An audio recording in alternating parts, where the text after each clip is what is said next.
The Barrel House is brought to you by you, the listener, and those of you who have chosen to support the show over at patreon.com/barrelhouse, especially our Whiskey Legend tier patrons, Greg, Katie, Lauren, and Joe.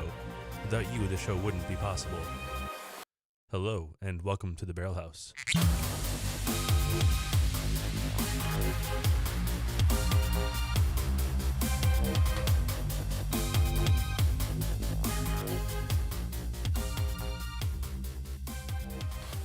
Everything is different.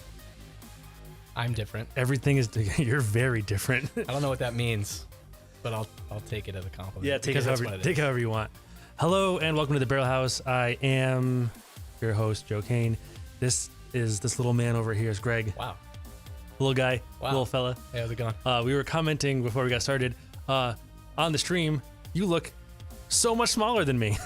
I don't feel like that's true. I don't feel like that's accurate. I don't feel like we look this different in real life. Are you just like sitting further away from the camera or something? No, I'm not sitting further away from the camera. I'm not anything. You're just a tiny fella? No. I think it's more like you're just a big man, and I'm average sized guy. And all right, Kevin Hart. Wow. Hey, listen. All right. It's all right. It's all right. So Greg doesn't like whiskey, I don't. and we're That's here. not necessarily true, though. It's not. We're here to either teach you to love whiskey or to punish you. So Fair. we're gonna find out which way it goes. Fair enough. Yeah. So Greg is the Greg of Whiskey Legend tier fame. That's this one. That's me. That's you. And I figure we would have him in here and see what he could do.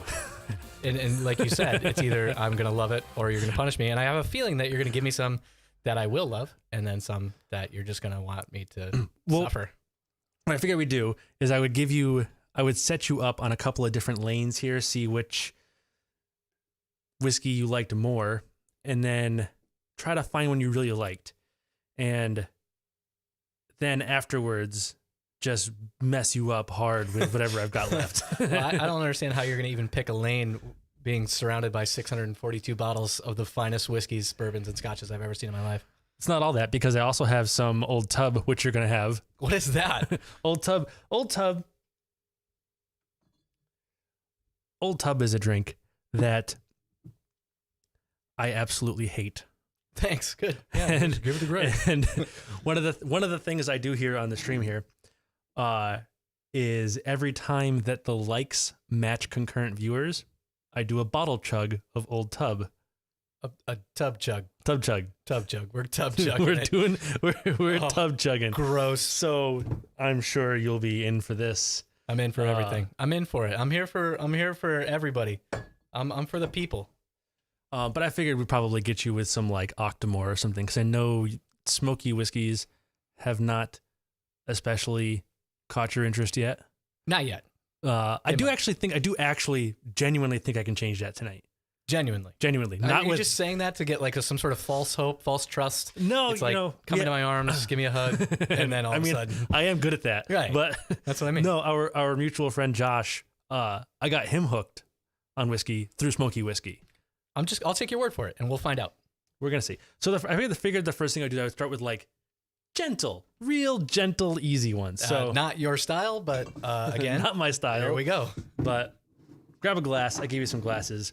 We're going to go with a gentle bourbon here, and I'm going to give you a real little pour. All right. Nah, I'm fucking with you. We also have a dump glass for responsibility. We need none of that here. We're going to see. Dump glasses and responsibility belong nowhere near me.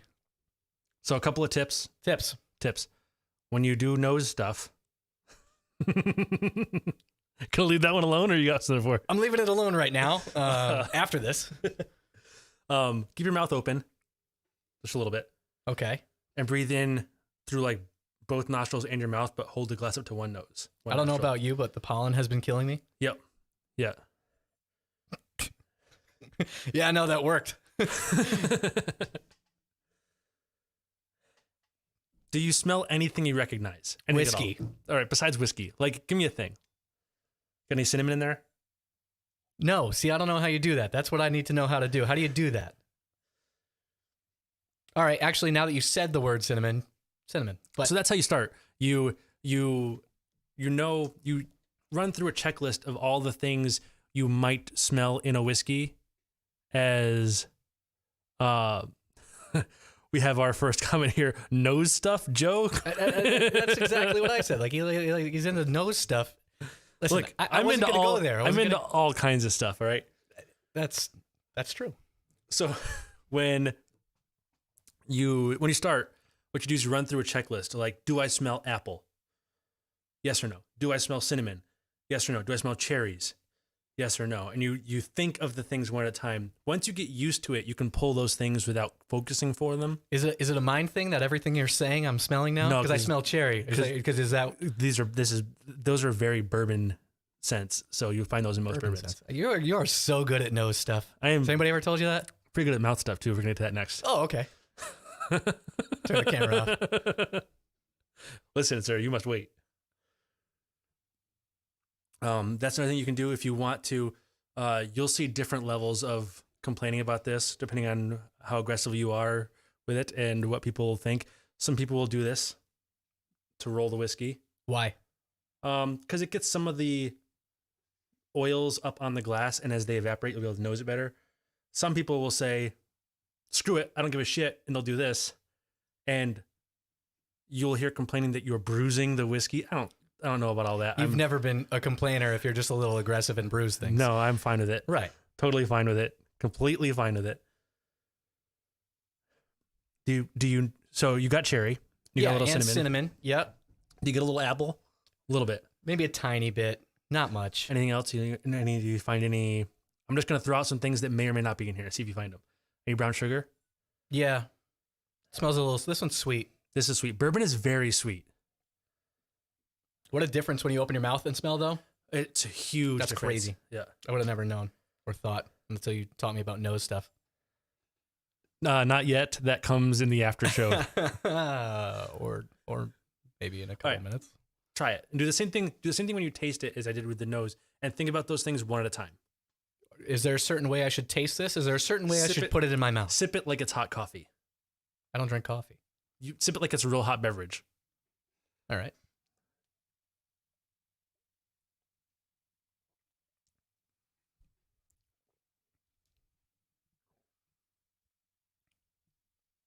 It's pretty good.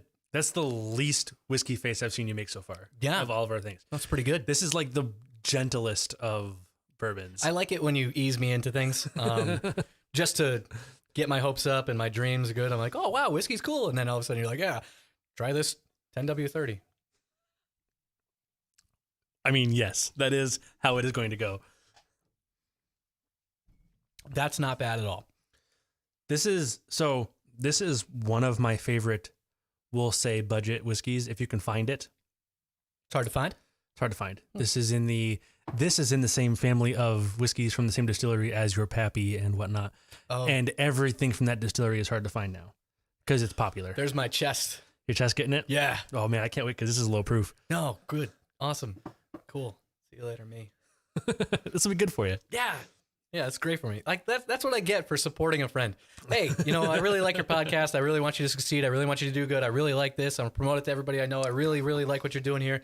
Oh, cool. Come on, join me, and I'll make you regret all of your decisions. Listen, you little fuck. What? I bought you pizza and I'm giving you free booze. I like all of those things, but at the same time, I don't need to be punished for my decisions in life. So that's what happens. Yeah, I mean that is always how it goes. So like, just kind of gut feeling, 1 to 10. How do you like it? As a whiskey, I like it a lot. If I was gonna go choose this as a drink, I don't know that I would do that. We're talking strictly whiskey, so I can help pick a lane for this. It was good. I mean, that's a 7.5. 7.5. Okay. Yeah, it's got a pretty good little aftertaste, and then it's pretty warm. That's generally how it goes, but still, yeah, no, it's not bad. Cool. All right. Now you'd be like, oh well, because I said that. Here's the hardest thing I have in the world. So Remember, this is your bourbon glass. Okay. We'll probably actually be doing some rinses, but What's that? so that's retail price like $28 that bottle. Okay. This is Longmorn 16. This is a Speyside Scotch. The things I will ask you if you taste is butterscotch and berries, maybe a little cereal from malt.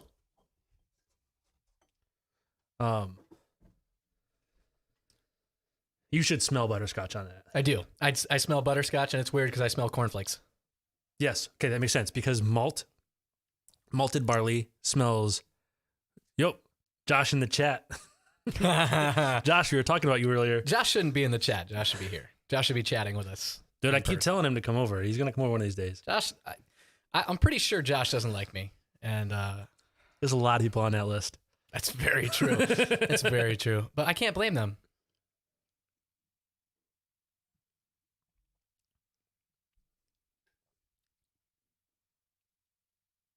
That's good too. Never mind. Yes, it's good again. That was weird. I didn't like that. So this is relatively expensive. It's not high proof or anything. The part, if I had to guess, the way this evolves when you drink it, you get like butterscotch sweetness at first, which was when you went, that is good. Yeah. And then you get like a black pepper blast. Yeah, I didn't like which that. is where you said, Didn't like that. That's bad. No. And then it gets kind of floral and light. And I bet that's where you're like, actually, that's not too bad. I like floral and light. That matches my beautiful personality. But at the same time, that blast of black pepper does not do it for me. What makes that expensive? The malted part? No, the 16 years old part. It's funny. So Whew. this is, so I'm going to say that Speyside's not your thing. I'm okay with that because they're not my thing either. Okay. I mean, I like them a lot more than you do.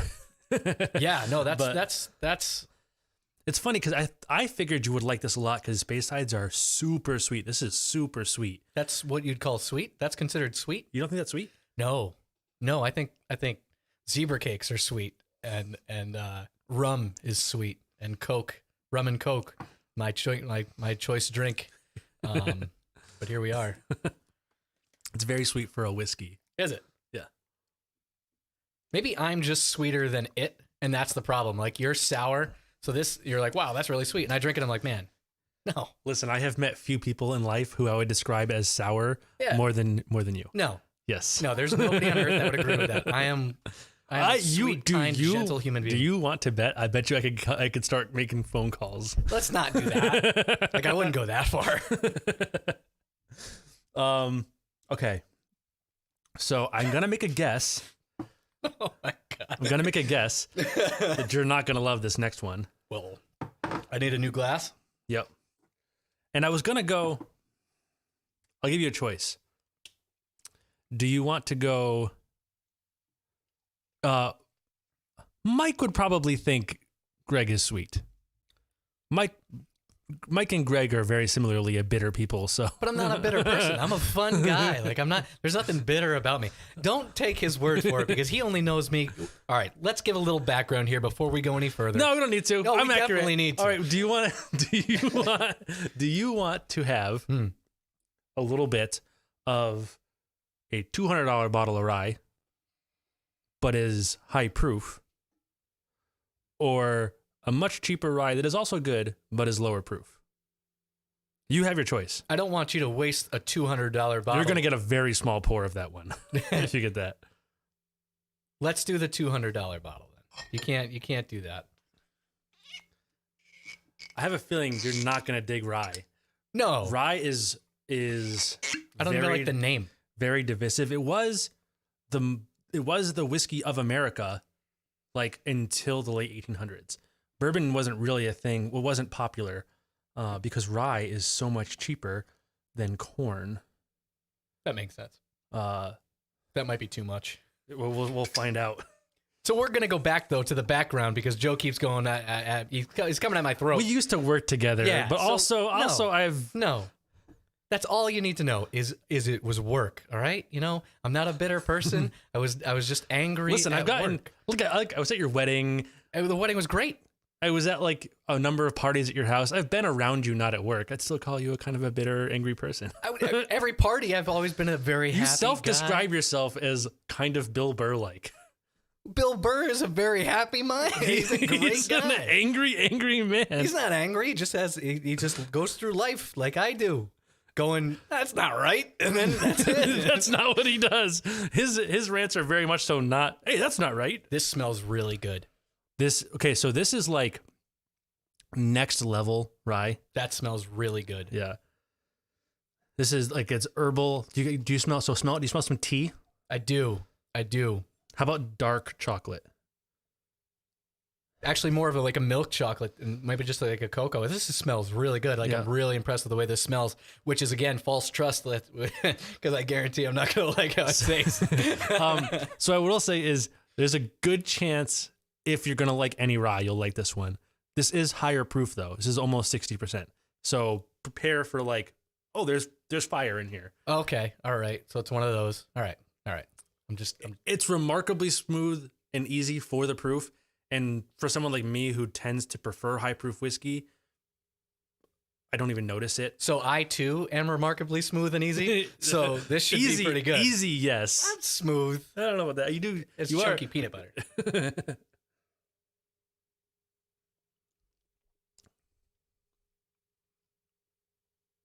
Lots of fire, but that's good. Oh, really there good. it hits. Yeah. Took like a good 3 seconds. Wow. It dries you out. Oh yeah, it does. Yeah, it's but very- it's really, its initial taste is really, really good. And honestly, the aftertaste isn't bad either. But that hit, like maybe 2-3 seconds after you actually sip it, is intense. But it's good. It's good. That's really good. There's a reason that's $200. It also only comes out like once every 3 to 5 years. Same. I never leave my house. Oh, I thought we were going somewhere else with that joke. I also was. the same. I was, but it's PG, you know, we're trying to keep it PG-13 for all the kids watching. There's 256,000 children. 30,000 young children watching this booze stream. What's the YouTube channel that does all the unboxing? It's Little Ryan. He does unboxing of the toys. kids. Shit. Yeah. Dude, the toy YouTube channels make me so sad.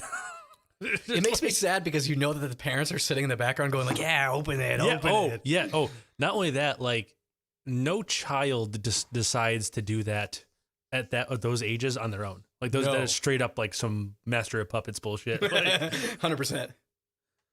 Oh, that's really good, but I don't want that hit again. But I'm doing it. you're gonna get that hit a lot tonight. So That was good. So what I'm gonna do?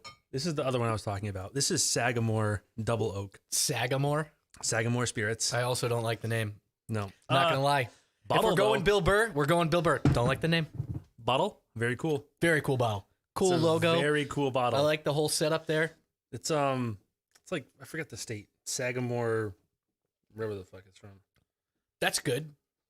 Yeah, yeah. That's Maryland. some good. That's some good prep. It's from Baltimore, Maryland. Am I using the same glass? Yeah, you can use English. This is also a rye. This is the lower proof, but also lower proof, considerably less expensive. We're talking about like $45 here. This is a whole different lane. This is a very, very different rye. you're just telling me I'm not gonna like this one in a long-winded way. No, you might like it a lot. It's this one's double oaked, so matured in 2 different barrels. I find this one to be surprisingly vanilla forward for a rye. I smell that. Tastes more than smell to me, but you definitely get it. I mean, I get it on the nose for sure, but so ryes are in kind of an interesting place right now because there's a couple of very popular directions. There's like the MGP rye, which is the sourced rye, which a lot of these are. And MGP has a few different rye mash bills, but their big one is a 95% rye, which to be rye whiskey, you only have to be 51% rye So why do they go so high? because that's the flavor profile they like. They're 95% rye. I have had those that I like, but some of them are very dill pickly. Nope. Not a big fan of that one? Oh, oh, that's sadness. That Don't. is one small glass of regret. Oh man, that's rough. You think so? Yeah. It's what's funny to me is this one feels close to as hot as the last one, like Yeah, alcohol. but quicker. Yeah, I don't get the happiness that I But- like. it's way less proof, but it's also younger and it's also very inexpensive comparatively. Go ahead and dump it. Don't bother if you don't like it, because you're gonna be trashed if you drink all of everything. Now, what I'm curious about, where is it? Where is that Templeton? Is it? No, that's Balcones. Is it? Okay, one more rye. Oh, good. This one has, I'm going to tell you this, even though it's probably going to color your perception of it. This one has that dill pickle note that I often talk of, that people say, does it taste like dill really? Try that. Let me know what you think. Now, do you like pickles though? I love pickles. Yeah. I do not like it in whiskey. Okay. You can I can smell Yeah. it. It smells like vinegary. dill. It's vinegar. You can smell yeah. vinegar. It smells vinegary. It smells dilly and herbal. And I don't like it. No. It tastes like No. it tastes like somebody dipped No. a dill pickle in my Yes, whiskey. Yeah. somebody bottled garbage and then It just does. said, "Let's slap a label on it that says whiskey." Some people really, No. really love that. No, it is nobody just does. not. They lie. I don't know. It's one of the more popular brands. All right. I don't understand. Well, I mean, I would assume that people that like a pickleback shot, and I know many people do. I don't. I don't, but I know many people that do. I guarantee they would like that with an ice cube. Yeah, probably. I would rather not ever put that in my mouth again. But would you rather put in your mouth? Honestly, Anyway, okay. let's behind you on the shelf, right there. There's one that says Peat Monster. Do you see it? Right in the middle. Yep, grab that. I want to talk about the bottle. I want to talk about that guy right there. It's a sweet bottle, man. I like the bottle a lot. This is the bottle that got Josh hooked. Really? Yeah. Peat Monster. This is a very peaty whiskey, Yeah. but you've only really had Ardbeg for peat, right? Yes. So peat regionally expresses itself very differently because it's peat from a different part of the world, right? Or this being from a different part of the island, actually, but it does express itself real differently. And if you've had like Lafroig tastes like Band-Aids and salt water. Oh my God. What do you? This is your goal. This was your goal. Like just This is a nice, easy one. No. This one also, This doesn't smell nice and easy. by the way, I'll do this before we end. I will make one. This makes the best whiskey cokes on the planet. Really? Yeah, it is unreal how good they are. This smells like they dragged it out of a wildfire. It does, so it is smoky, but like okay, let's hunt. Ready? Do you smell a little bit of honey? No. Try it. Think about honey. Still no. I can't get the smell of char. It is very smoke forward. How about salt water? A little bit. I could see that. Yeah. I could see that. I definitely can't see anything sweet or good. It smells like char. That's all I get. There is going to be like an acclimation period for you with smoke, but go ahead and take a sip, try it. And do remember forever ago you were talking about how bad was it monkey shoulder you bought? Yeah. Something I liked that. It's not bad. Yeah, you were talking about like the burn. I told you to hold it in your mouth a little bit longer before you swallowed it. Yeah. Do the same thing with this. Hold it in your mouth. Same hot coffee, hot beverage sip. Just don't have to swirl it or nothing. Just hold it for a second and try to let the smoke dissipate a little.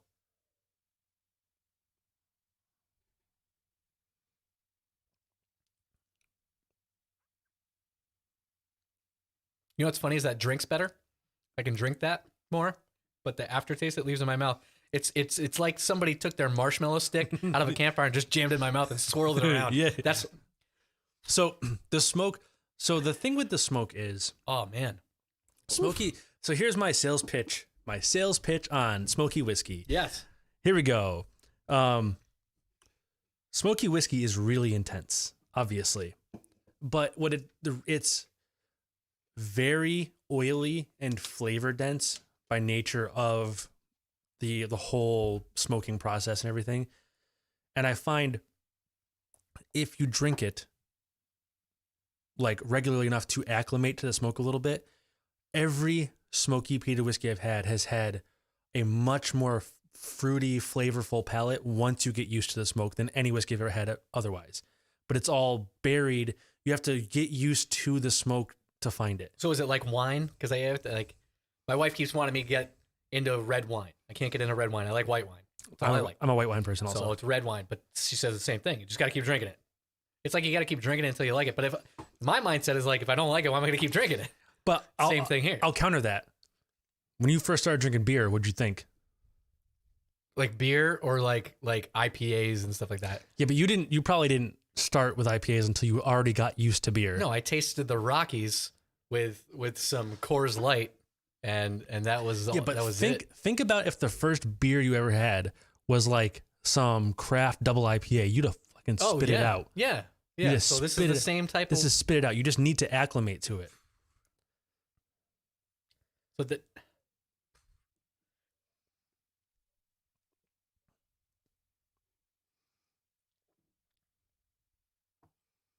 Like I said, it goes down better, but then that smoke. Grab that here. Grab that red bottle right there. Great King Street Glasgow blend. Yeah. Yep. This is from the same company. You can dump your Peat Monster. Actually, take your water and pour a little bit in that glass. Give it a swirl. Maybe even rinse your mouth with it. Help rid it of some Peat Monster. This Great King Street Glasgow blend. This is sort of. I can't wait to give you Octomore. Why? So, Like, why do you get like what did I what did I ever do to deserve? This is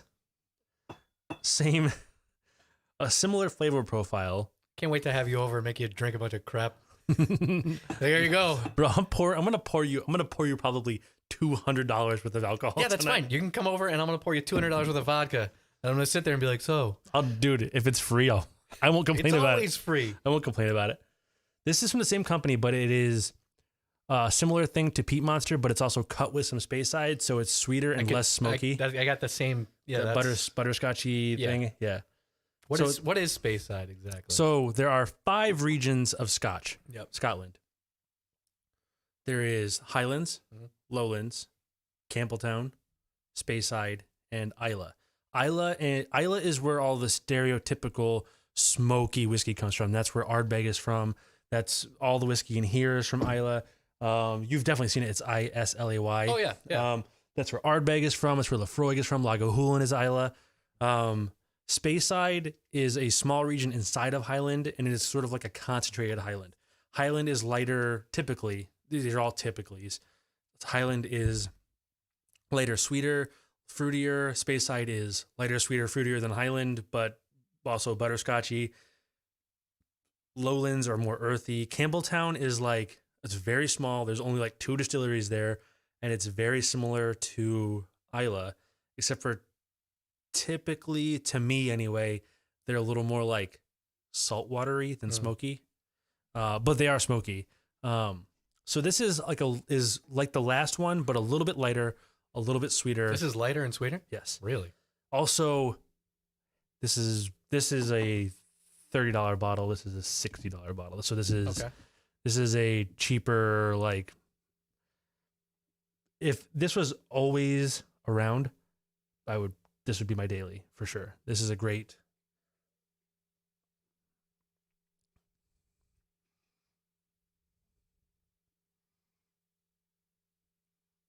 There's much less smoke. Yeah.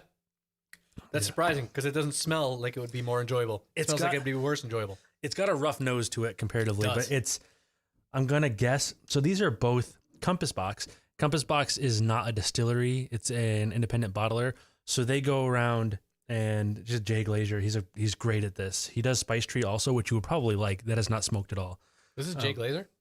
Not the one you think of. Right. Right. I think it's Jay, right? Isn't that his name? Is it? That'd be interesting. Yeah. John. It's John. Okay. I just keep seeing J dot. That's it. Yeah. John is his actual first name, but J the initial, not Jay. And he goes around. He's a masterful blender, and he goes around and like picks.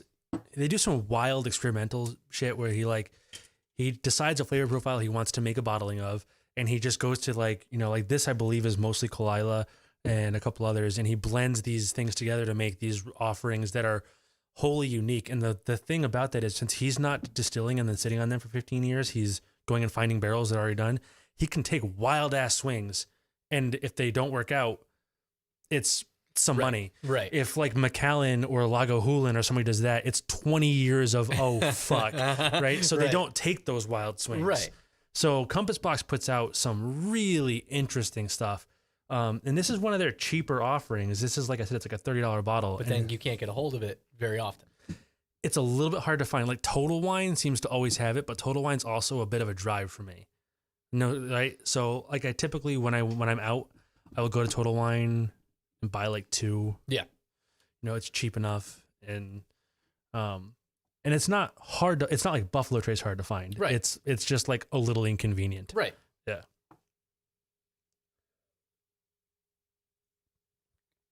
All right. So where we were at,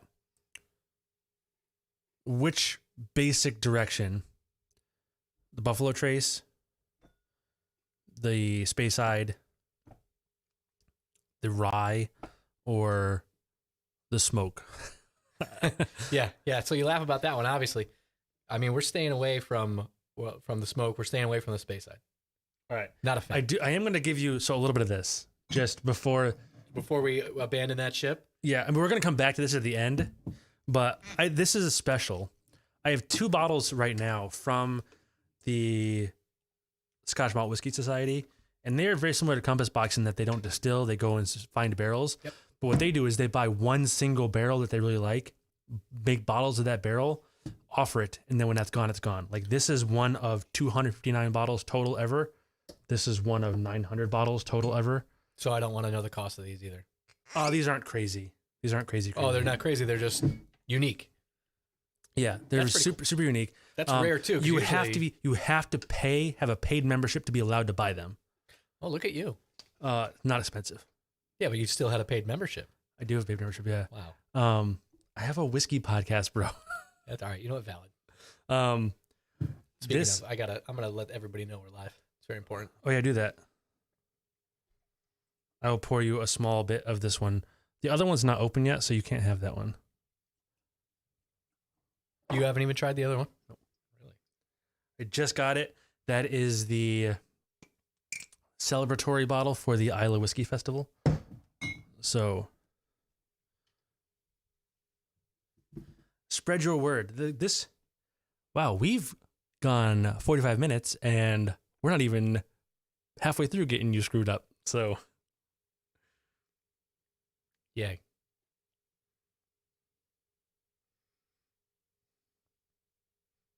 I'm going to do the same thing because I didn't do it either. I was so excited.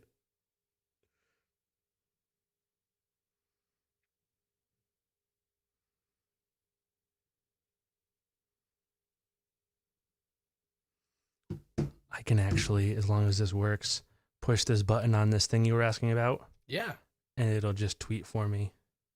Yep, all done. That's awesome. You got technology. Technology up is here, man. really Up yeah. here. Whiskey knowledge. And... No, I don't know. You know more about whiskey than probably anybody I know. So that's All right. I mean, that's pretty good. There hasn't been a question that you can't answer so far. So far, you haven't asked any real hard hitters yet either. Okay, challenge accepted. I mean, you're gonna bust my ass over here, no problem. Look, your ass is worth busting.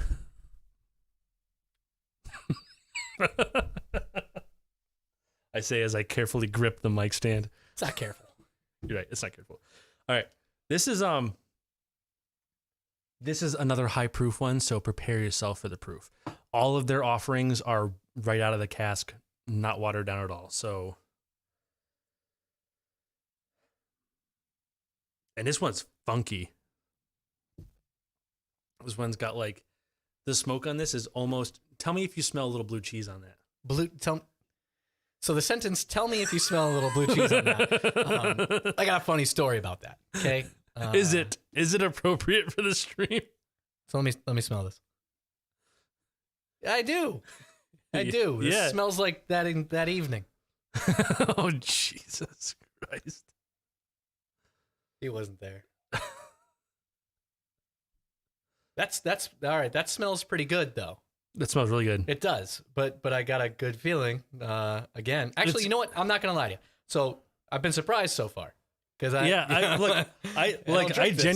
know you came into this not a whiskey person and expected me to just punish you. Yeah. I genuinely put some thought into trying to find stuff you would like. Well, but since the last time I was here too, I have bought a few bottles and I've drank. I know. a I've little really bit. encouraged you. Small I've amount. really encouraged you to buy some too. I've been like, Yeah. "Hey, buy this. You should buy this." And I do, but a very small amount. And to tell you the truth, I don't drink a lot, especially during the week and everything like that. I just don't.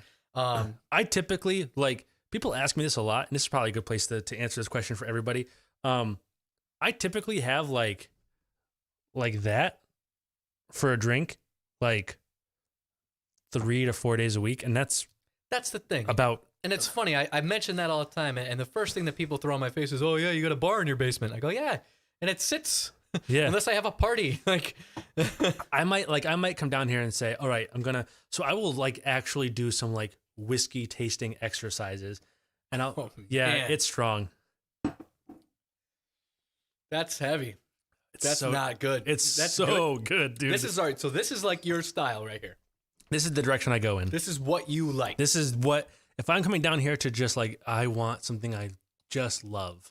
Like, this is the direction I go in. beautiful sunny day, out on the porch, hanging out, got the dog. This is what you're drinking. If it's hot out, Yeah. this might not be where I go. All right. Nice fall afternoon then. Maybe. But for sure, fall. Yeah. Really? If it's real hot out, this might be an on the rocks. I don't usually go on the rocks, but the fact that this is 60% alcohol by volume. That is? This is, yeah. I can tell you. That hits. So here, do you have anything left in that? A little, very much, yeah. All right. Take your cap. Yep. Put like a tiny bit of water in it. And then drop like 2 drops in. Yeah, that's a lot more than 2 drops, but it'll do the trick. I've never been good at counting. Swirl it around a little bit, give it a second, and then that will effectively reduce the proof to like, I don't know, probably like 45 or so, the amount you put in. But the taste, I mean, it'll be a little watered down, obviously. The taste could considerably change. The taste did not considerably change. It did to me, but No, it did. you're probably just blown by the smoke. This is very smoky. This is quote unquote heavily peated. Yeah. This is real. I mean, it's not Octomore heavy, so get ready for Octomore. But Octomore, I'm curious because Octomore is so heavily peated, it doesn't taste smoky to me anymore. That's to you. To you, and you said to you, and you also said anymore. So to me, No, so let me clarify. yes. Octomore is so heavily peated that the smoke is definitely there, but it doesn't taste like smoke. It tastes like, it tastes to me like eating the smoke penetrated layer of a brisket. Oh, that's the best. That's excellent. That is what I get off that. It is so dense All right. and so thick that it does not taste ashy and airy like these do anymore. All right, grab your first glass here. That was rough.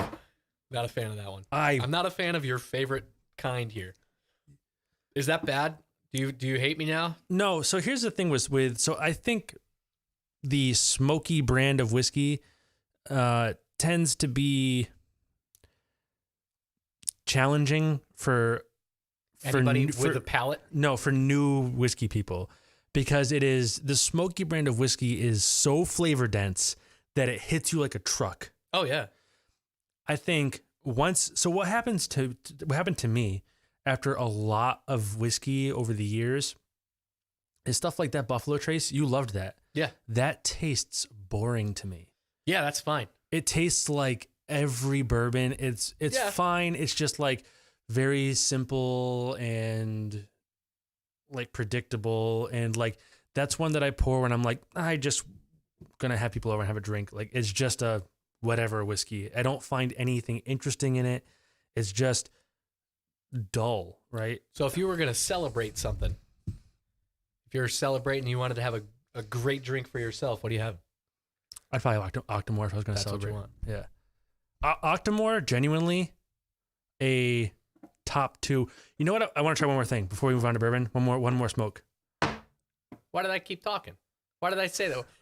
If I just shut my mouth, we'd be over this part of the night. And no, because you're coming back here. We're not coming back there. Yeah, this is a real.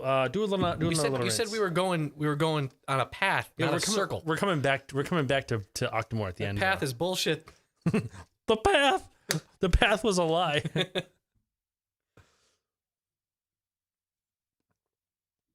No, what I'm curious on this one is, so this is the Ardbeg.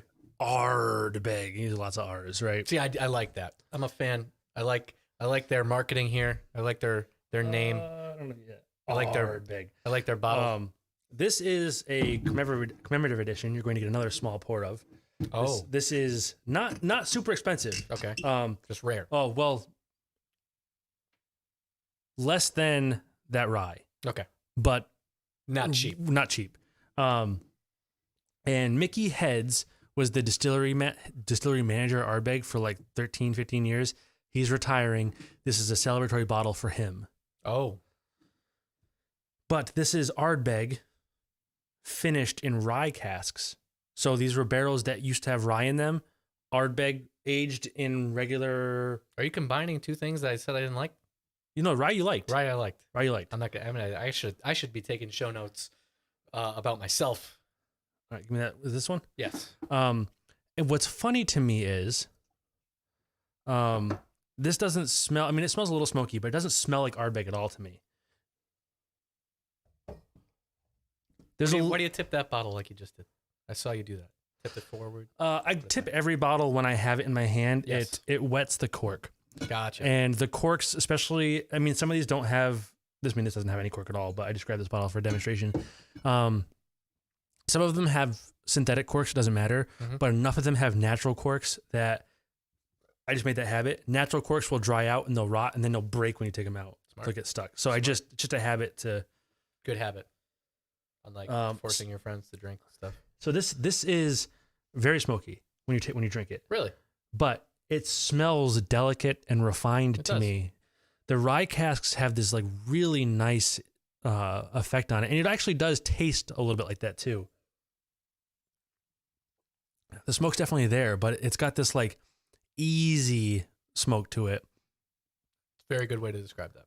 Yeah, It's there. It's there. It's not as bad as the other ones. I think it's close to as intense, but it comes in slow and goes out slower. It doesn't hit you. It like eases in. I really like the way there's a lot more vanilla in this than I ever got out of Ardbeg typically.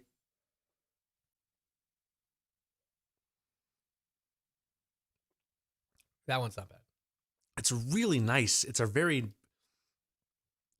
like that one a lot. Yeah, that one's not bad at all. It's different. It's still not what I would be like, man, I want to drink some of that. But I could see it being a good one to start with. Because that other one, that peat monster right there. I really think I'll bet you. So I'll bet you would have the same experience as Josh. When he bought this, the first night he drank this, he came into work and he was like, yo, I tried that peat monster. what the fuck? But then like the next day I was like, well, just stick with it. I think you'll like it eventually. And like 2 days later, he came in and he was like, yo, I drank half that bottle last night. It's so good. I don't know if I have that type of palate. What we'll do, just out of curiosity, we'll go through the rest of this. At the end of the night, before we do Octomore, we'll pour a little more Peat Monster, and we'll just see how you've adjusted. You think it'll be that quick? I think you'll find. So how long do you think it took you to go from this boring Buffalo Trace, tastes like everything, take your peasant whiskey, Greg, and go away, to I want to drink a bonfire in my mouth?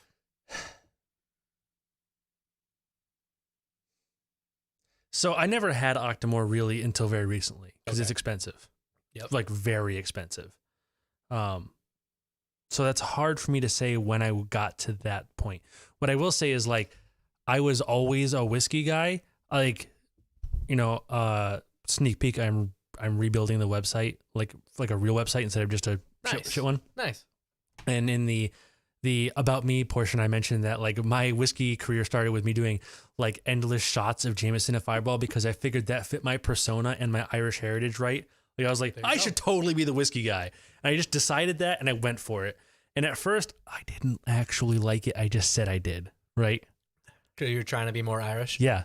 I was Your like, last name's Kane. I was like 21. I was like, yeah, let's be Irish. Right. Right. And I just rode that wheelhouse for a while. And then once in a while I would like, yo, I got like $60. I'm going to buy something that's not Jameson. Mm-hmm.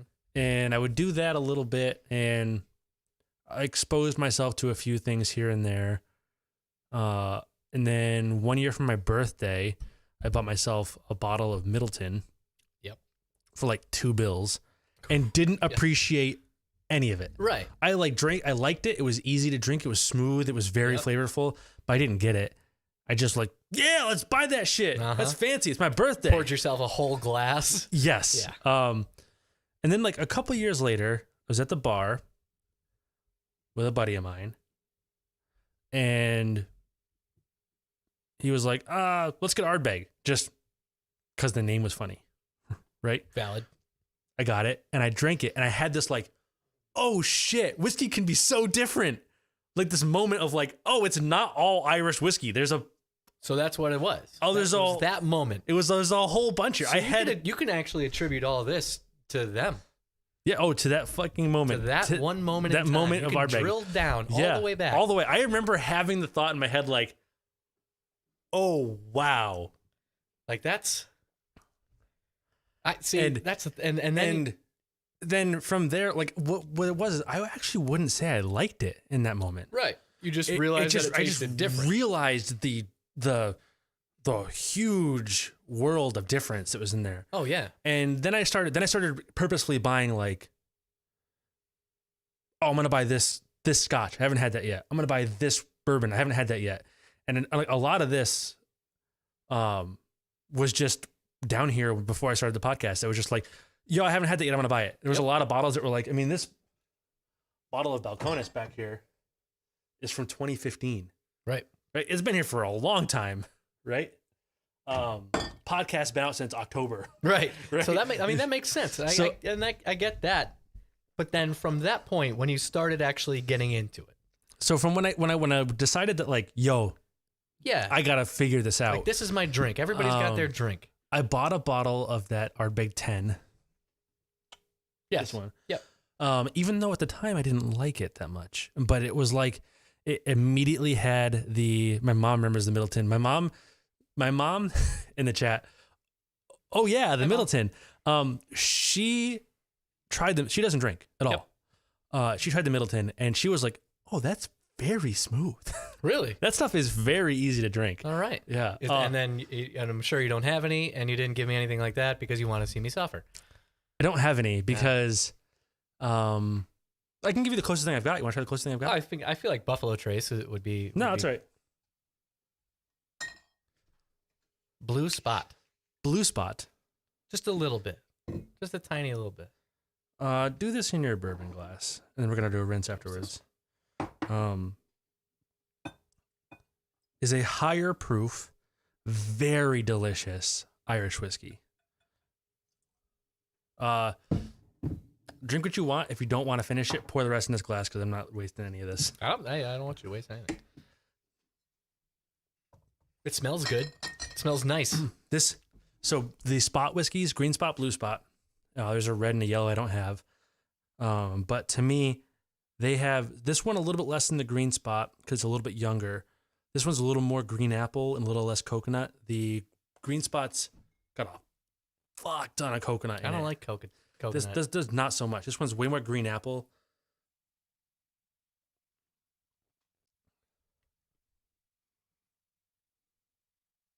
That's pretty good. That hits you after though. Again, not bad though. It's a little bit higher proof, so it's a lot higher proof than green spot. Burns my lips. Green spot you would probably like a little more. Yeah. But I feel like here's my complaint with green spot. I love green spot. It's one of my favorite Irish whiskeys.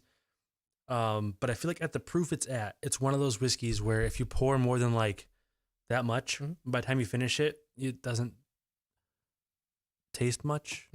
You acclimate to it very quickly. Right. It's very good, but So why does this I feel this one in my chest more than any of them. Is it just because of the proof? It's not that high proof. So a couple reasons. Irish whiskey is typically a little bit rougher.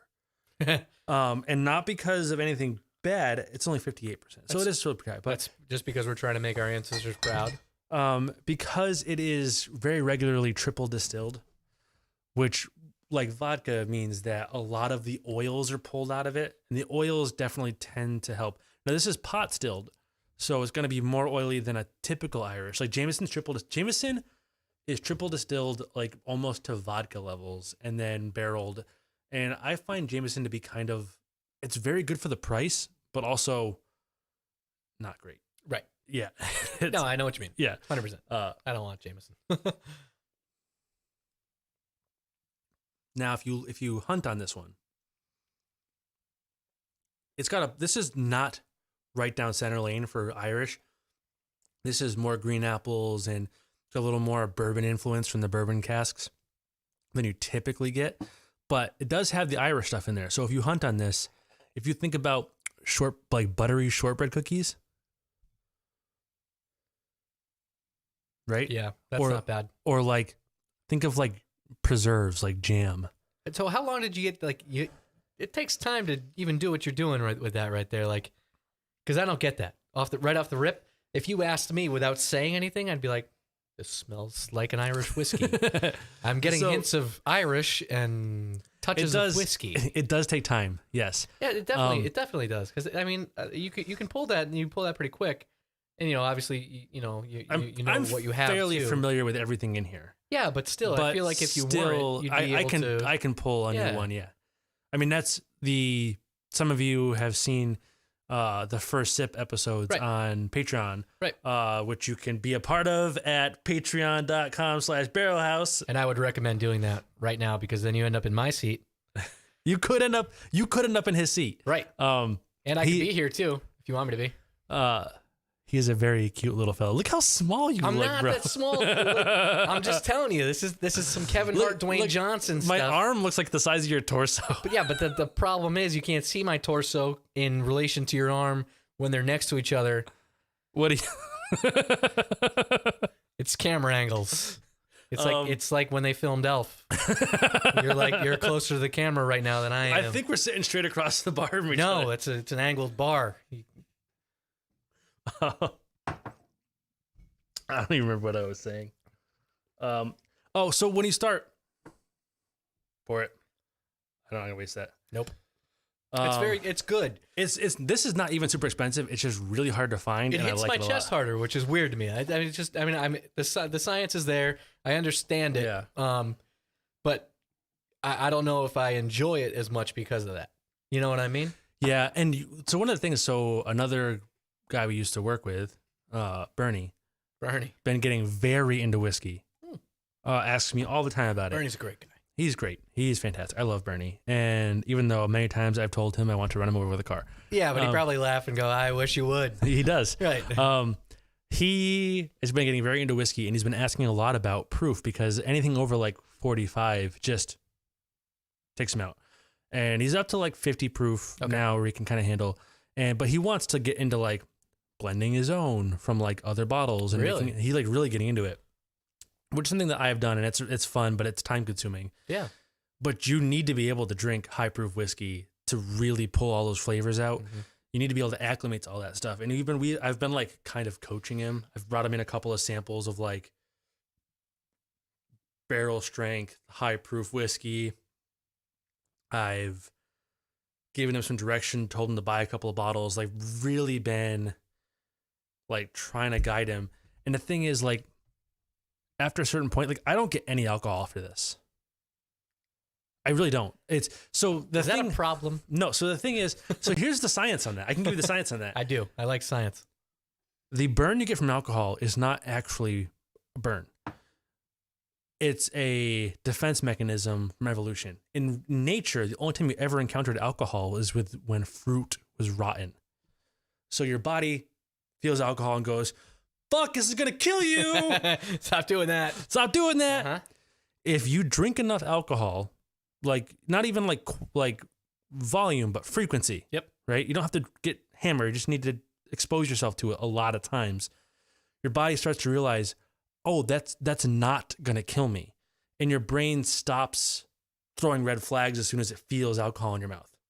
So you literally do need to just need to muscle it out. And it just takes time. Just takes time, just need to muscle it out. And that makes sense, but that's also, that's the same thing with the taste. It's the same thing with all of it. And it's just like, this is quick though. Is it? That's what I was about to say. Training your body? Yeah.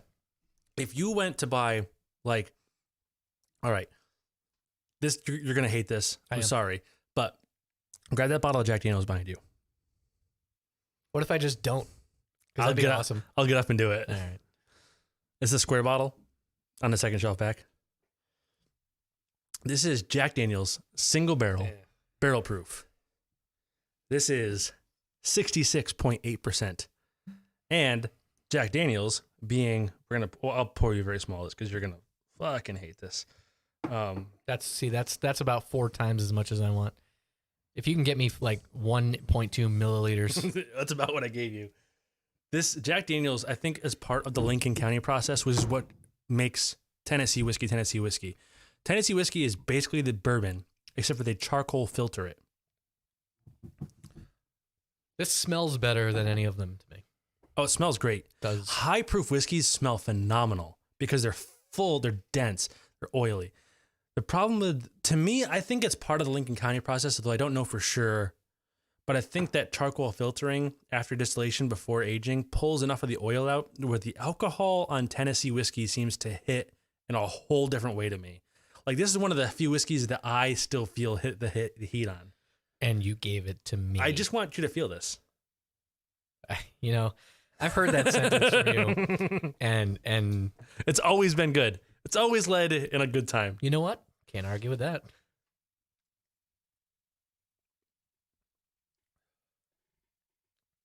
I hate you. It's like a truck, doesn't it? Oh, that's rough. Now that's instant. Instantaneously bullshit, right? Oh my God. It's a really good whiskey to me, but you have to get used to the alcohol. That just told me about cuts in my mouth that I didn't know I had. That I don't know how I got there. No, what I'm curious about, this is Elijah Craig barrel proof. So it's the same stuff, but a different kind. This is not Tennessee. This is bourbon. So it has not been through the Lincoln County process. And this is going to be, yeah, go ahead. Yeah. This is going to be hot, like high proof hot. Yeah. But is there enough in there for you to taste it? I couldn't really tell. Yeah. Yes. I think you're going to find this remarkably easier. And also you're going to find the nose to be much better. I think the nose on this is amazing. It smells, the other one smelled great. Not going to lie. Yeah. This one smells great, but less prevalent. Like it's just there, but it's not as there. The proof is very close. Okay. Think about Tootsie Rolls. That waxy chocolate and cherries. I get the cherries. We've been doing a lot. You might be a little blown out. Here's a trick. Probably. Ready? Smell your hand or your elbow. Your skin is your zero. So if you give yourself a good huff, it'll reset you. It's like nature's oyster cracker. It is nature's oyster cracker. Yeah.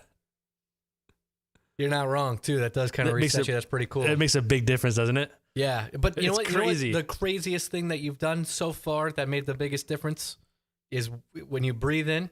You just like breathe in without opening your mouth and then open your mouth with breath. And you're like, whoa, oh. Yeah, it's so much different. It's a really... So it's got to rip through your sinuses. So I'll tell you why what that is. When you close your mouth and breathe it in, the alcohol vapors trap in your sinuses. Right. And it burns them out. You can't smell shit. Exactly. If you breathe in with your mouth open, they can fall into your mouth and throat, and that lets your nose actually smell what's happening. It smells good. This is genuinely my favorite bourbon right now. Really? Yeah, I bought an extra bottle of this just unopened still. Oh yeah. Just for when this runs where it went. Oh, I think you put it back. Yeah. Just move it back there. So, but this is your favorite bourbon. Yeah. Bourbon is not my preferred not your lane, forte, right? But I would say this comes in like a top 5 whiskey period for me.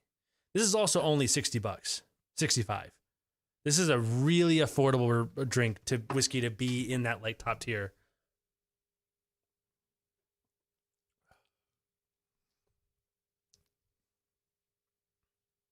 That still hits hard. Way less than this though. Way less. Way less. And it's like close. not even comparable. Yeah. Now I'm gonna do something. Okay. Just a little rinse. So Elijah Craig Barrel Proof has consistently been my favorite.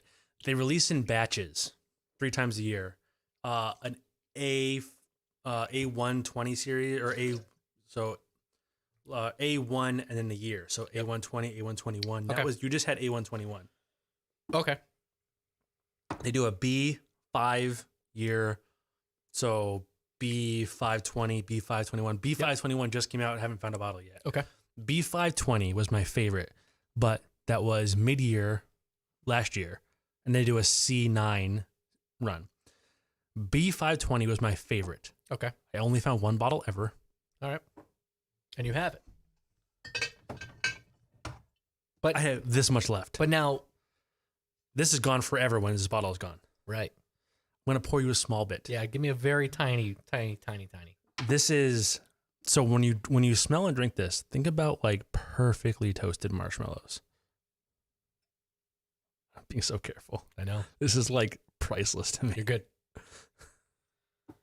But now, so that smells amazing. It smells so good, doesn't it? So these are so different.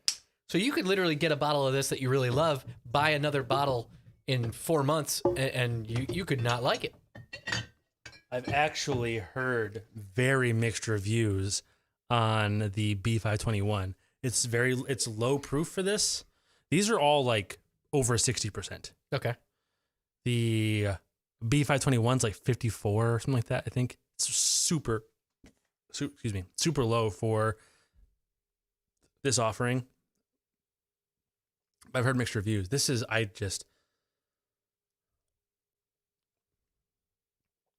oh, that's different. It's super different. Oh, and it doesn't. I don't like the aftertaste. You don't like the aftertaste? It's a little more oaky in the aftertaste. That's what it is. I like that oaky aftertaste because it's not bitter. It's just woody. Don't waste that. Yeah, don't waste that. Give that all to me. So this is. That's what it is. It's exactly the oak too. That's what I don't like in some of these wines. So that tells me something though, because now I know what to give you that's not quite as oaky. All right. You're going to give me the most oaky thing you have and be like, oh, so. No, I'm not. I'm going to give you Peerless next. I'm going to enjoy that last sip, though. For sure. I love that whiskey. Do you have another like 12 or 18 year aged bottle of water? We did the whole water already? Dude. Holy shit. What's it worth to you? Listen, it's You don't have to answer that on the internet. sure. You could have had documented proof right there. No one needs to hear that. Valid. Give your, you know what? Screw it. I'm going to give you a brand new glass since I have this whole shelf of them. I love new glass. So Peerless is a sweet mash. I really like the bottle. I hate the cork, love the bottle. I like it all. You know, it's cute and portly like me. It's very short too. I don't know where you're getting that from. I just think that you're tall. Like, I think that's the problem, is that you don't understand that you're tall. I'm a couple inches below, a couple inches above average. No. You're a couple of inches below average. No. Those are two completely wrong things that you've just said. So this is a sweet mash as opposed to a sour mash. This is a very sweet whiskey. It's medium high proof, 54. It smells like something familiar. Start thinking of things.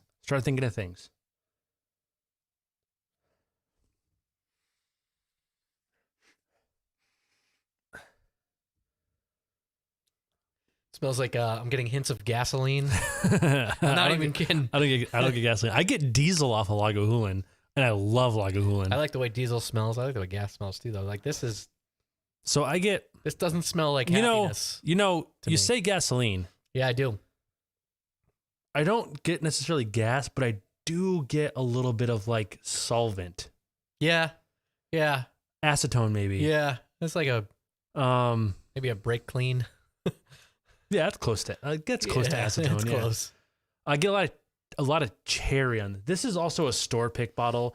So for those of you at home who might have Peerless but not be like, that doesn't smell what I smell. Store picks. How familiar are you with store picks? So if I were to answer that truthfully, it'd be 0%. Okay, No idea. Store picks. I have a few here. Both my Eagle Rares up there are store picks from the same store. What a store pick is they'll offer, some distilleries, most distilleries offer a store pick program, and either you will get samples in the mail or you will go to the distillery and you will sample barrels and you will pick a barrel you like a lot and they will bottle that as Peerless or Eagle Rare or whatever, and then put your store's name on it. Like, those both have that silver sticker that says bottled for Liquor Depot on them. And so a store pick is like a single flavor profile selected by a store pick. And would a store just do that for consistency? No, actually, a lot of times, like this 1792 I have up here is a store pick. You see the... Yeah. This does not taste like 1792 full proof at all. The regular one, but it is way better than the average bottle. Really? So they go in, to maintain a consistent flavor profile, like I read the Ardbeg 10. Yep.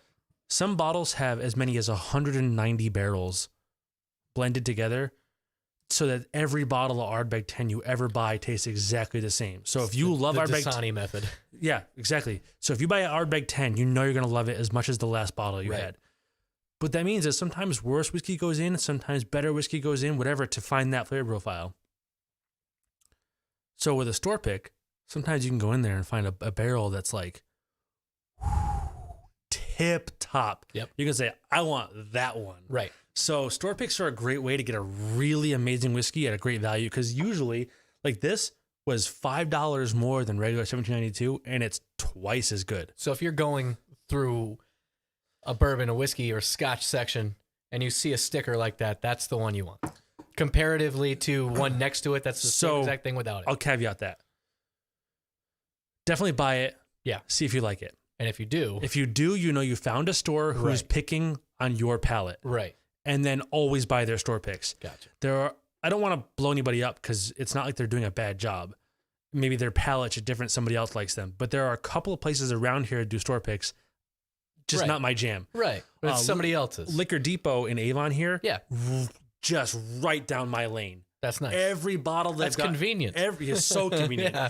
Every store pick I've gotten from them has been amazing. Well, shout out to Liquor Depot. Yeah. Oh, dude, I'm all about it. So that's awesome.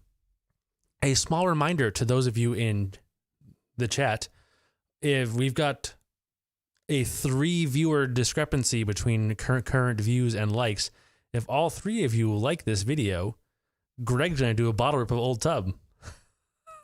So Greg's going to do a bottle rip of Old Tub. I didn't know that was I thought it was you pulling. Oh, the but tub you're the shut. guest, and I would hate to rob you of the experience. I don't know if I'm the guest so much because I come in and kind of like if I come in on your show, I'm gonna steal the show. Like I'm here for this. Like this is my show now. Yeah, You're my guest. that's why you get the old tub. Damn. You just pulled the ultimate reverse Uno card. I was ready. I for didn't like it. that. I was ready for it. No, I don't even remember what we poured. What did we pour? Peerless. Try it. I didn't like the way it smelled. It's very sweet on the palate. This is gonna help me decide where we're going.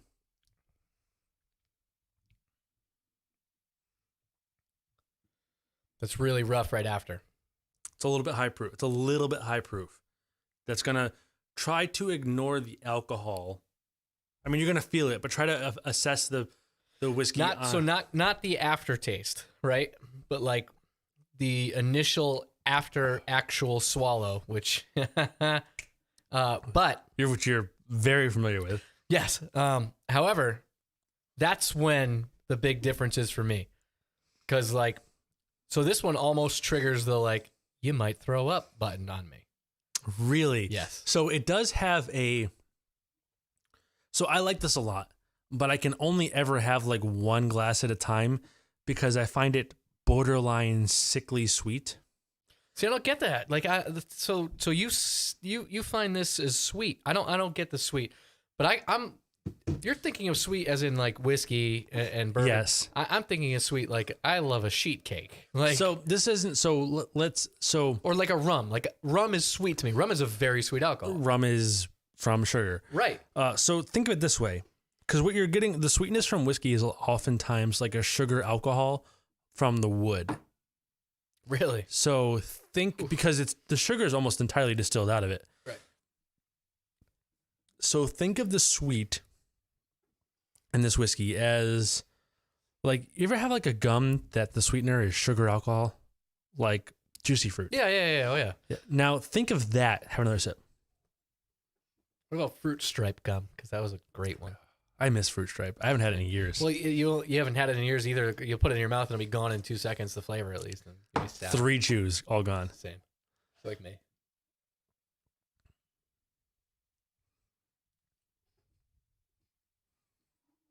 But like that effervescent Yeah. sweetness. Yeah. You know what I'm talking about? Yeah, I do, and Yeah. I agree.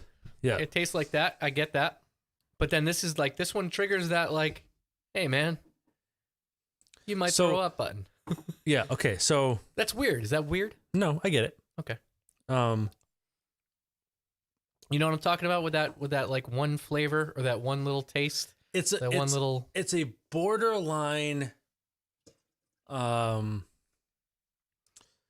What's the word I want to use?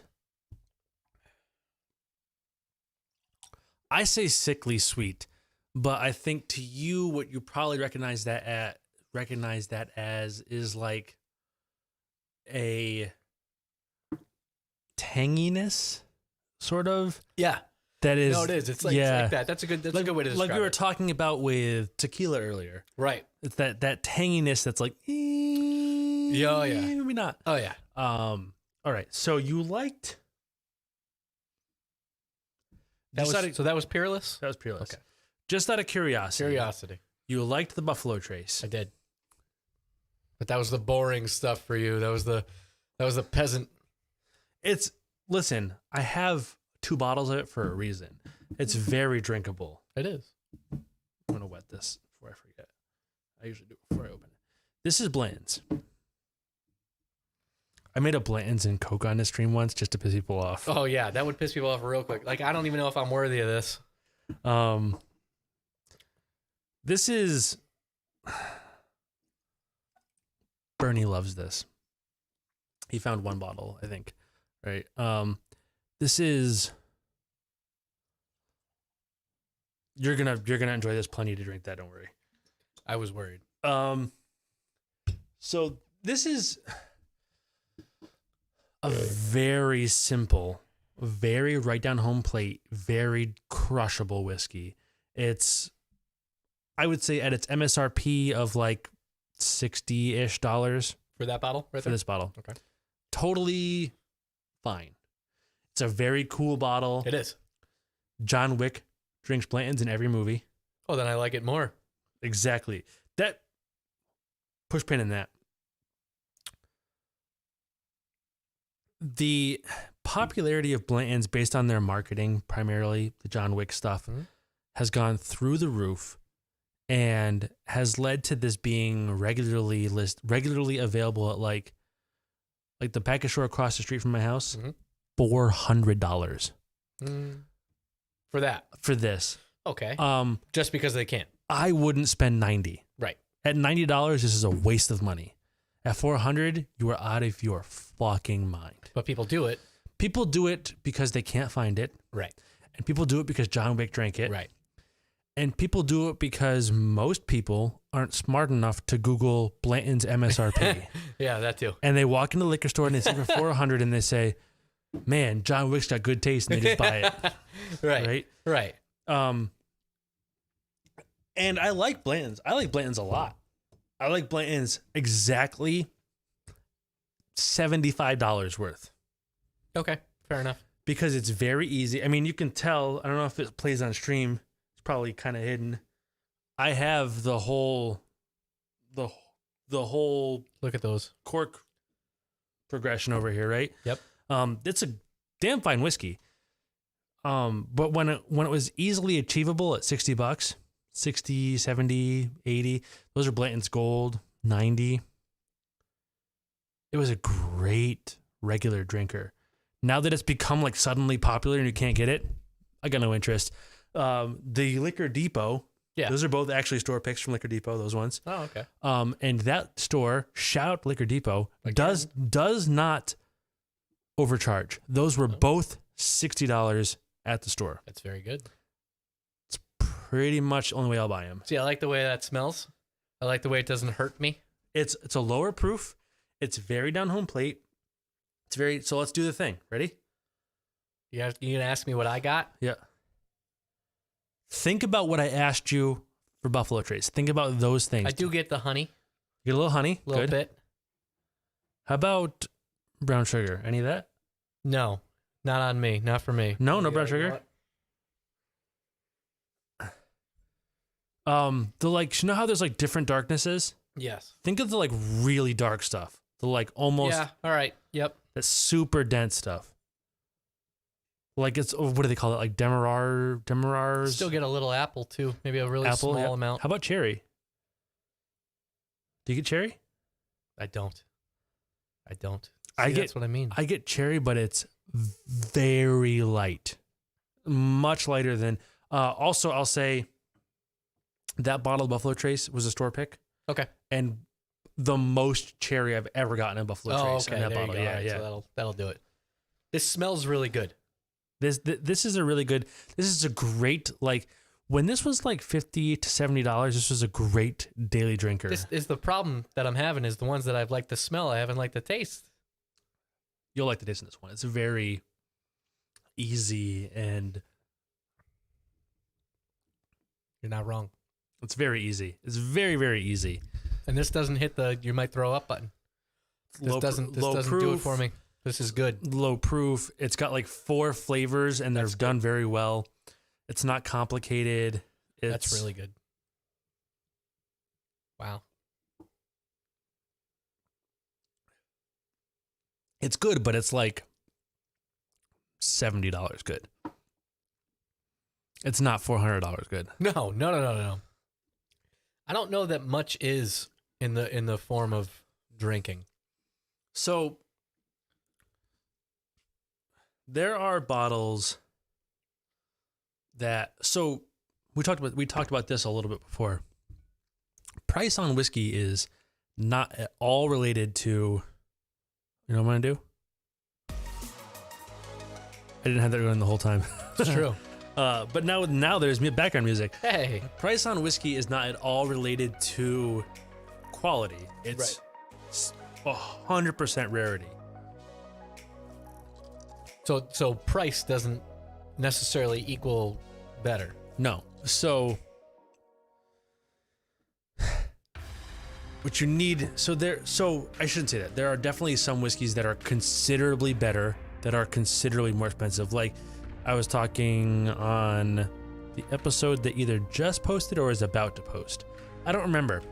But I talked about it on an episode. Good. At some point, dude, it's a blur. You talk on the mic. You talk on microphone enough. It's right out there. You talked about it at a point. At a point. Good. Kentucky Owl. Kentucky Owl is a bourbon that's like $350 a bottle. I've never had it.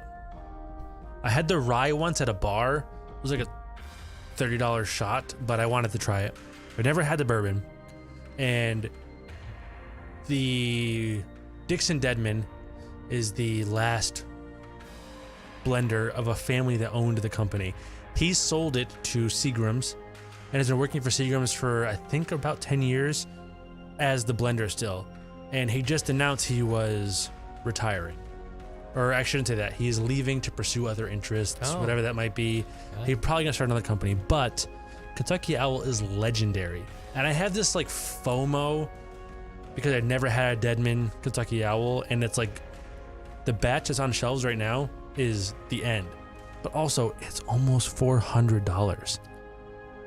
Right? Like there's a line there, right? Like, but there is this thing in me that's like, everybody talks about those bottles of Kentucky Owl like they are worth every penny.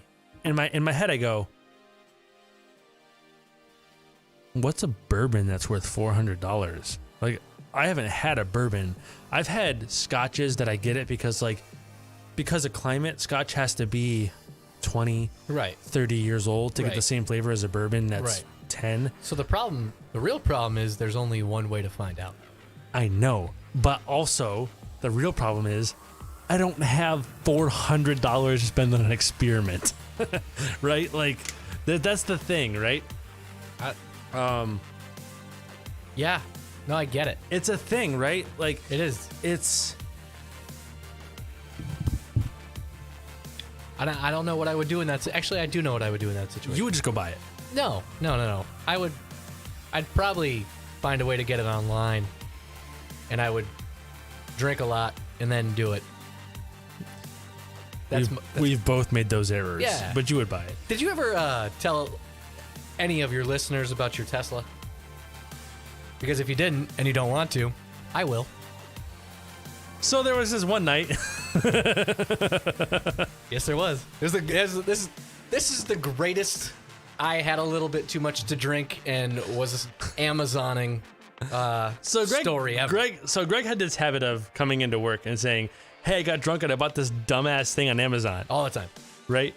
And one day I came in and I was like, "Hey, I beat every single one of your Amazon stories." I didn't believe a thing. I was like, no, there's no way. Because there was one time when I did it, and this was back when big screen LED TVs were just newer and they were just coming out. You couldn't go to Target and get a 75-inch TV for $400. This is when they were still pretty expensive and they were still a big deal to have anything over 50 inches.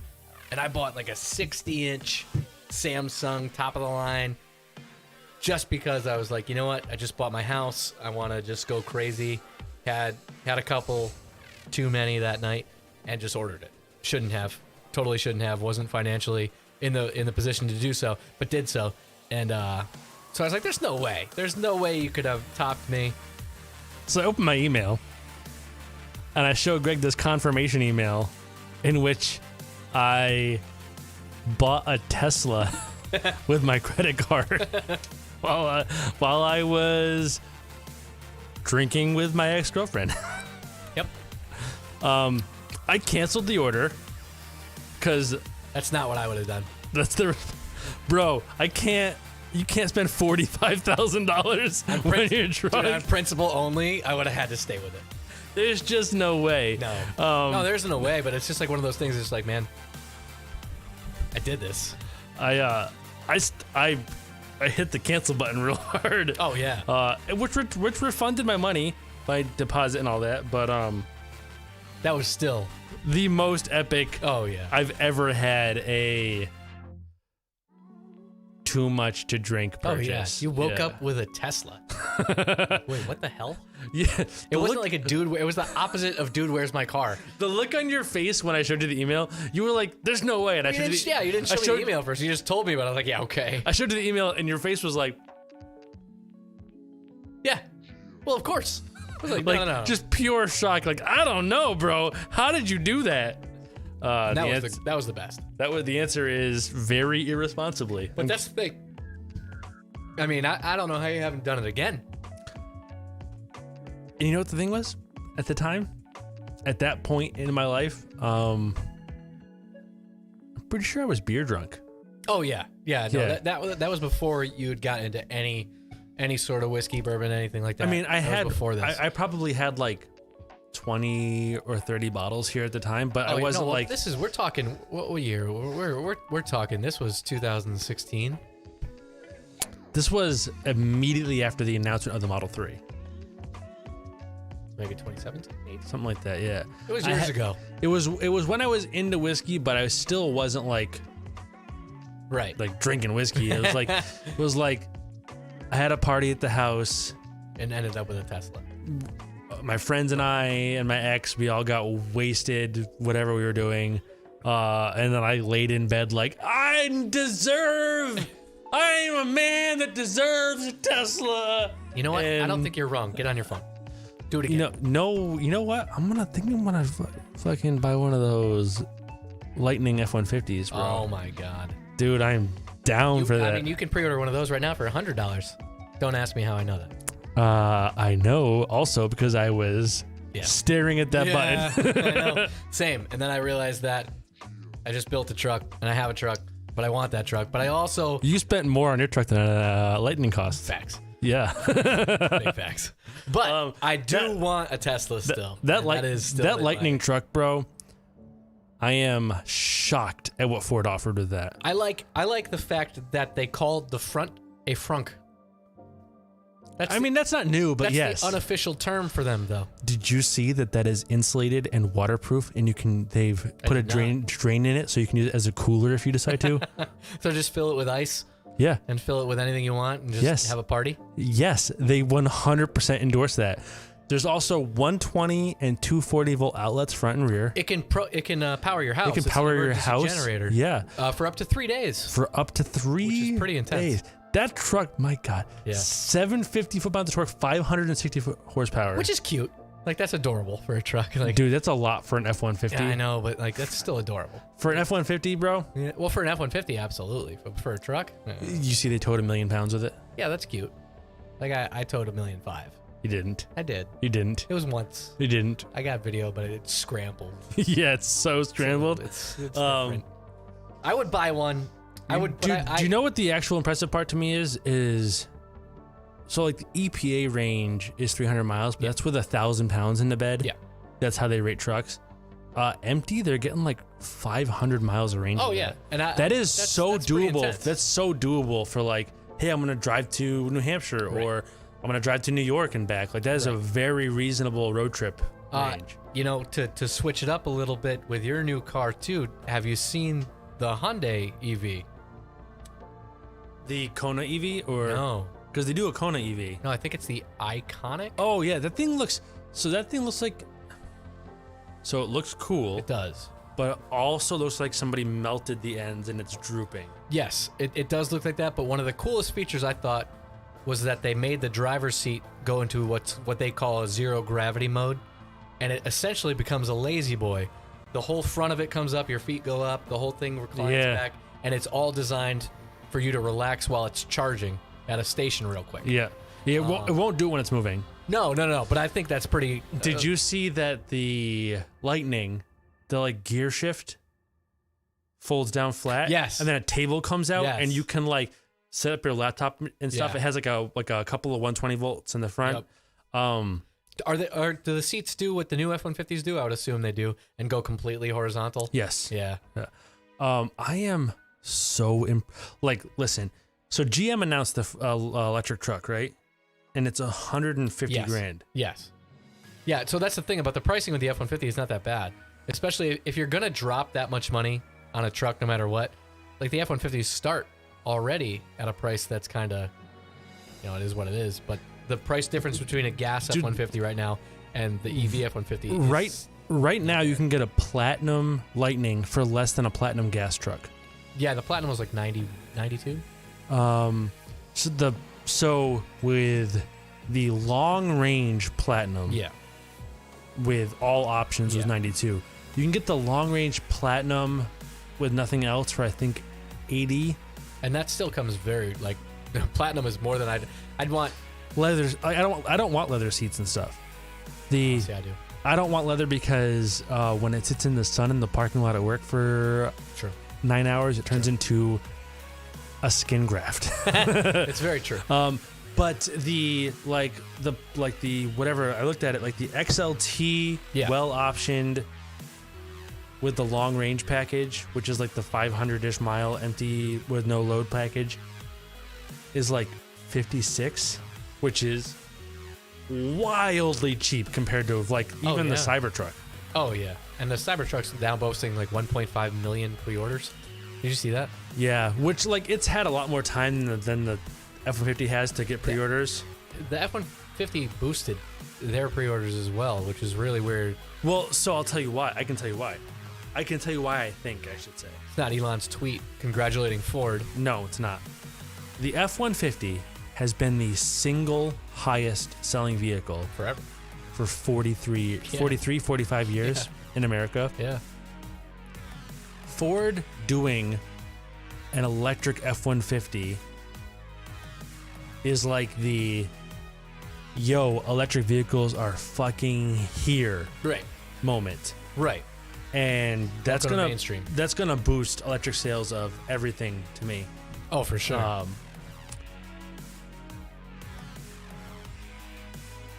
All these glasses are empty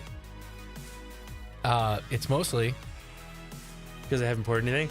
that and the fact that I don't want to be sad anymore. You won't be sad. We're gonna go back to bourbon. Okay. I'm gonna give you another cheap bottle. No, I've had that. Oh, you I've have had it. Oh, I have. Which one is this? It's the Wild Turk. But it's not regular Wild Turkey. What is it? It says high rye. You know I don't like that. You know I'm not gonna like that. You liked the rye whiskey. The high one though? You liked the rye whiskey. This is a favorite of many in the like daily drinker category of bourbon. That sounds like a really horrible commercial for like AA. like It's Wild Turkey 101. This is very cinnamon and cherry, why do they call it 101? 101 proof. So it's 52%. Is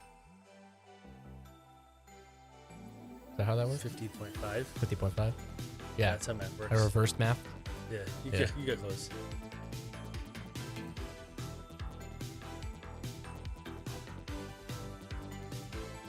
That is not okay. Okay, so you want to go the opposite direction of Wild Turkey. Wow, that is rough. That's like some of the ones that I haven't liked. I could still tell you stuff about them that I liked. I could tell you nothing about this that I liked. That's shocking. I shouldn't say shocking. It's surprising to me. It's too fiery, if that makes any sense. Reach up to that gray label, Joseph Magnus, They're both gray. with no gold. This is Joseph Magnus triple cask. This was Josh's favorite. This is an MGP bourbon. Yep. We talked about MGP with sourcing earlier, right? They're starting their own distillation room. This is about a 10-year-old bourbon, so they're not ready to release their own yet. Okay. They take a third of it and age it in Oloroso sherry casks. Take a third of it and finish it in Pedro Jimenez sherry casks. Ooh, And fancy. they take a third of it and age it in cognac casks. Cognac casks. What kind of cognac though? Like, do you know the brand? Because it's very important to It me. doesn't say. You're going to get so much orange peel, I like orange. dark chocolate, I like that. A little bit of nuttiness. Don't like that. Very little bit like peanuts. Very little bit. I like peanut butter. Does that It's count? not peanut butter. I don't like the way that smells at all. I feel like you've lied to me. I feel Hold on. betrayed. No, come back to that and think about orange peel. I'm not getting the orange peel. Actually, you know what I am? Yeah, I'm you getting- are. Not orange peel though.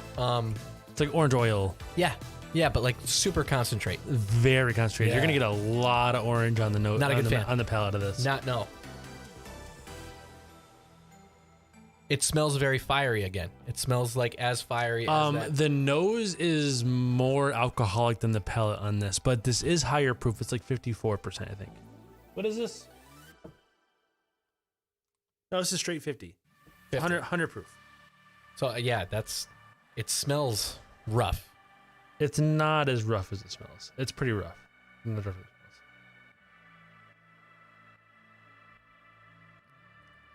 You're right. It's not as rough as it smells. Do you get the orange? There's so much do. orange peel in it. It's like, I do. I love the orange peel on this. That's not bad. That's not as bad as I thought it would be. That's definitely not as rough as I thought it would be by far. That's not bad.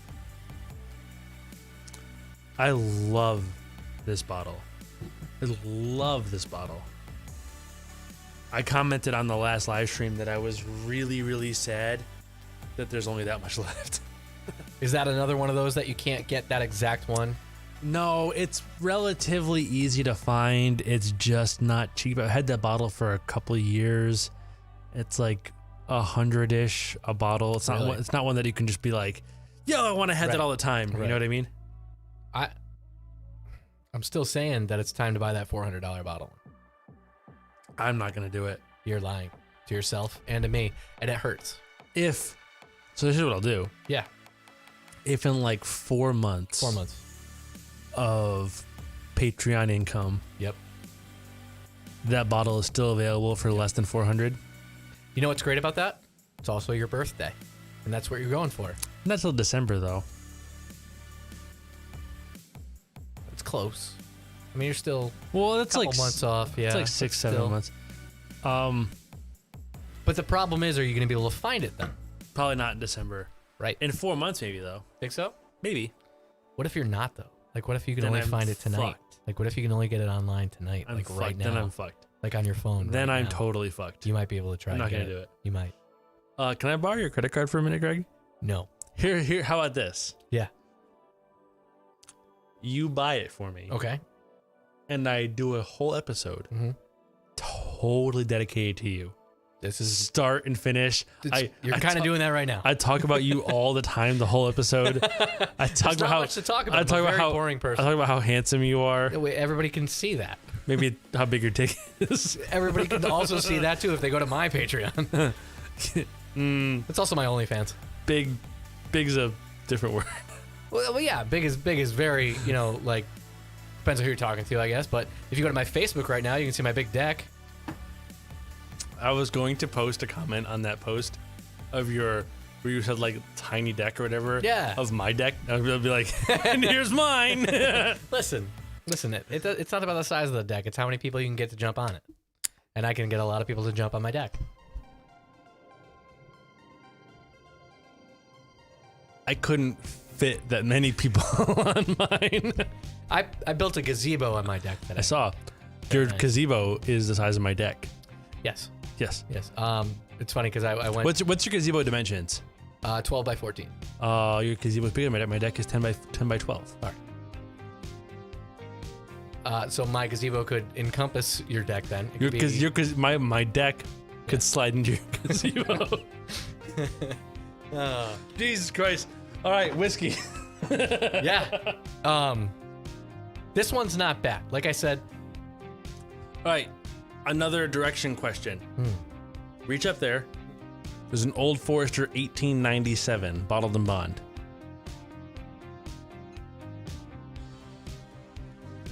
Old Forester is Brown Foreman. These are excuse me. genuinely amazing.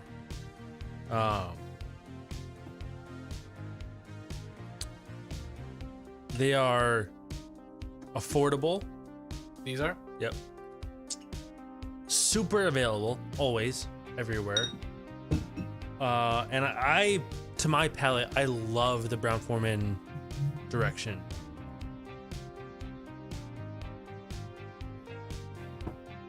Smells interesting. I don't know.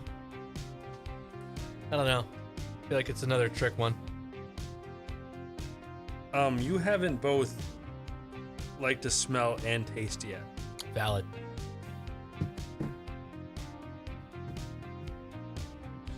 These are like a little bit nutty, but more so brown sugar, cinnamon. There's a bit of oak. So I like the oak. That's my problem is that you like the oak, and I'd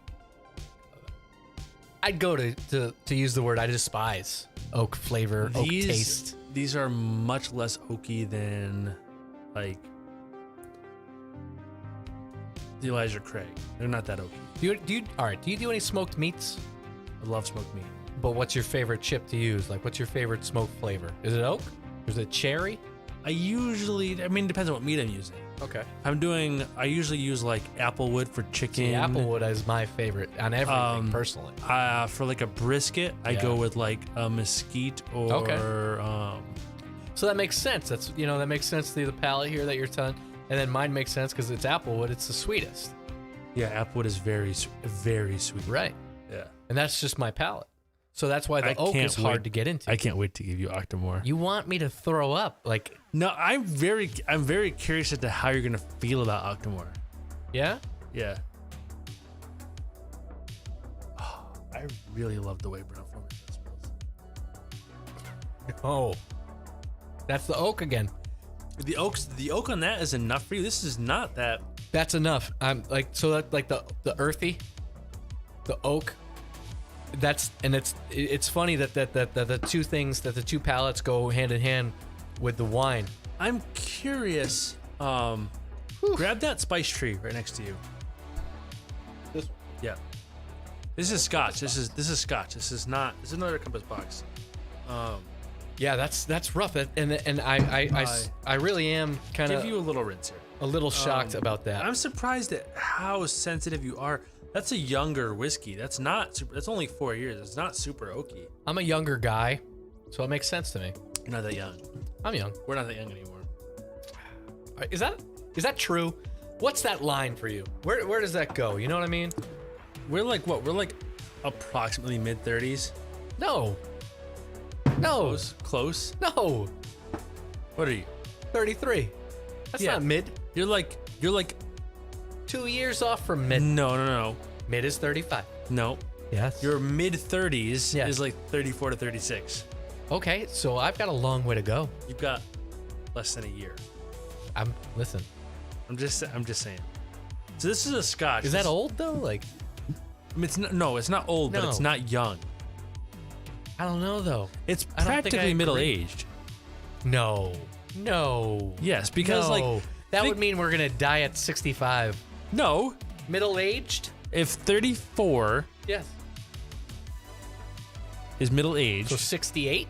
68 to like I'm gonna say like mid 70s. Dude, I'm going to 107. No, you're not. Yes. When you die at 74, I'm gonna piss in your piss in your casket. You're gonna do that either way. Even if I died at 96 or tomorrow. My whole family's gonna be like, dude, what is this guy doing? I made a promise. When we were both alive, I made a promise. So this is a Scotch from Compass Box. It's not smoked. It's not, but you know what I get? I get the same smell when I get the taste of that, like, throw up time. Do you? Yes, Ah, I'm I do. very curious as to that. Do I have I'm weird when it I'm comes to this stuff. trying to locate what not those, easy. what those markers are for you. Go ahead and try this one.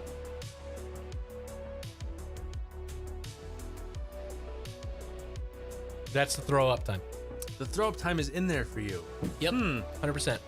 100%. That's the if I had a real big drink of that, I'm going to throw up. Not because it doesn't taste good either. Like, it doesn't taste bad. It's one of those. I wish I could put my finger on it, but I can't. I wonder. So, like, to me, there's almost no overlap between that and Peerless. But those are the I kind of two- agree, but that's the same those one. are the two that you mentioned throw up time on. Right. And I don't know what the common denominator is. Right. That's a tough one. How are you with mint? I like mint. It's not like my favorite, but I do like it. We'll try this direction for give you another little rinse. Sure. Or actually grab the old bourbon glass. Yes. Give you a little rinse on that.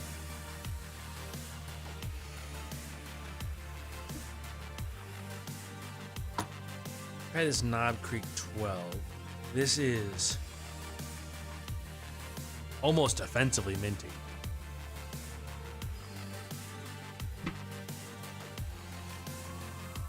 I get that smell, but it smells really good. It smells Yeah, spearminty, not just full mint.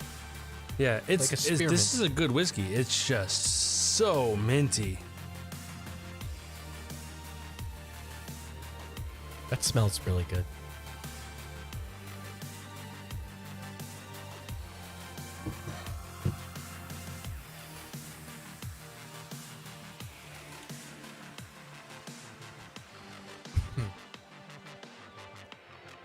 That's almost the same.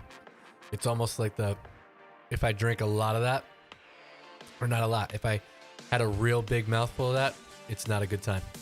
It's so weird because it's not. All right, Yep, that's not a good time. I'm gonna make you stand up. Smells really Actually, good, You know what? though. I'll stand up. I got, what do you got? I'll stand up because that Eagle Rare is a long. That's really good, but it hits that again. Is that So I'm super curious. I'm gonna go grab a bottle. I think you might just be very particular on where your flavor profiles lie. I'm gonna grab a bottle of Eagle Rare, and I'm gonna grab a bottle of Belle Meade. And those are both very much so not Peerless, not those are both kind of in the Buffalo Trace direction. Okay. Of, I mean, Eagle Rare is Buffalo Trace, let's try it. and we'll see what you think of those.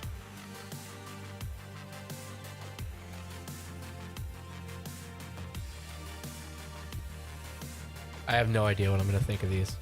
I still think he's gonna go get 3 things that I'm gonna hate, and he's gonna bring them back, and he's gonna be like, I think you're really gonna like these. He's gonna pour me a big glass and be like, you know what? This one though, what I want you to do is take an entire drink, like a big gulp, just see how it goes, because he just wants to see me suffer.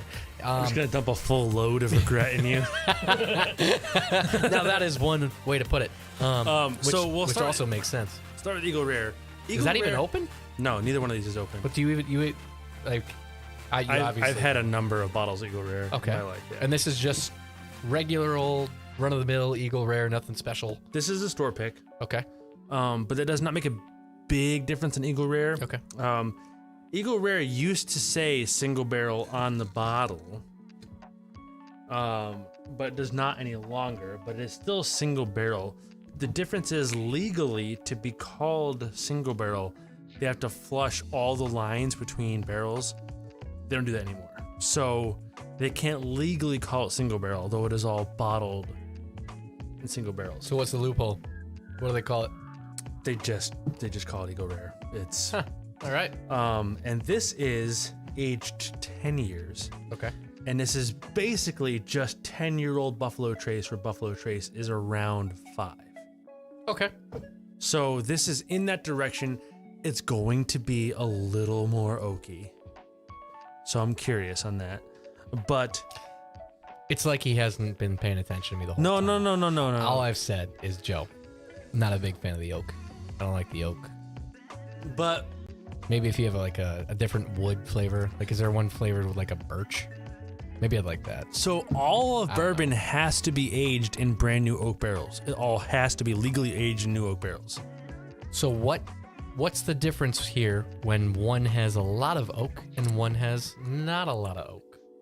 Typically age. There's two differentiators.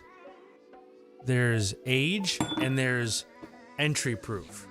So depending on the proof they put the whiskey in the barrel to age at, because it has to be less than 125, but the 125 is the maximum amount that a bourbon can be put into a barrel and still be called bourbon. It can be distilled to 160, and they have to water it down to no more than 125 before they barrel it. But you get different flavors out of the barrel depending on the proof. So if you put it in at 125, you might get a little more barrel and spice. You put it in at like 110 or 100, you might get a little more vanilla and caramel out of the barrel. So that's the big difference. I don't know what the entry proof on this is, but I don't get a ton of oakiness on the palate on this. I feel like that's a bold-faced lie. I feel like I smell it. I can smell the oak. It literally is like you're taking a walk through a forest full of oak trees. Stop. Think about cherries. I smell that too. Stop. Think about brown sugar. Not getting that. How about maple? I get the maple. Yes. Stop. Think about cinnamon. I get the cinnamon. I can still even. How about like an apple pie? No. No. Go back. Think about like buttery apple pie. You know, you're not even wrong. I can't even say that you're wrong. I'd be lying. That's not. It smells good. I'm telling you, it smells great. If I could count the times that I said that I don't like the oak, go ahead and put it in your mouth. I'm gonna. But just slide that into your mouth. I just want to tell you. Just the tip. I mean, just a sip. I don't feel like you're listening to my palate. Yeah, just like that. Mm-hmm. Yeah, that's super oaky. It's not as oaky as a few. It's there. If I were to continuously maybe have a little bit of this every few days or maybe once a week or whatever, maybe I could. This would be a good entry one. So put it that way. This is a great daily drinker. That's not cheap. A good sentence. We're not daily drinkers here. When I say daily drinker, what I mean is like, here's a bottle that's cheap enough for you to drink frequently without feeling bad. I'm gonna feel bad though. My family's gonna feel bad. Everybody's gonna feel bad. You're trying to that's not good. You're gonna be like, I'm gonna feel bad. You're gonna feel fine. If I'm drinking every day, everybody's gonna be like, "Hey, Greg, you might have." If you have an ounce every day, you're fine. You're not even gonna feel it. An ounce every day? An ounce. Like if I woke up in the morning and I was just like, fuck. No, at the end of the day. Oh, end of the day. There's a difference. Now we're talking about what time of day matters. Actually, if you had only an ounce a day, I don't care when you have it. So what? All right. So this is lunch. An ounce? Yeah. Yeah. I want you to have an ounce of this for lunch for the next 6 months. I could be fine. I mean, I'd probably be fine too, but at the same time, this one's not bad. It's not. Like I said, it'd be really good for me to probably. Actually, this would probably be a good one for me to start. I'm surprised you don't feel. So go back to it with like a little bit of like brown sugar or molasses in mind. I don't get the brown sugar at all. I don't get it. Palate, I mean.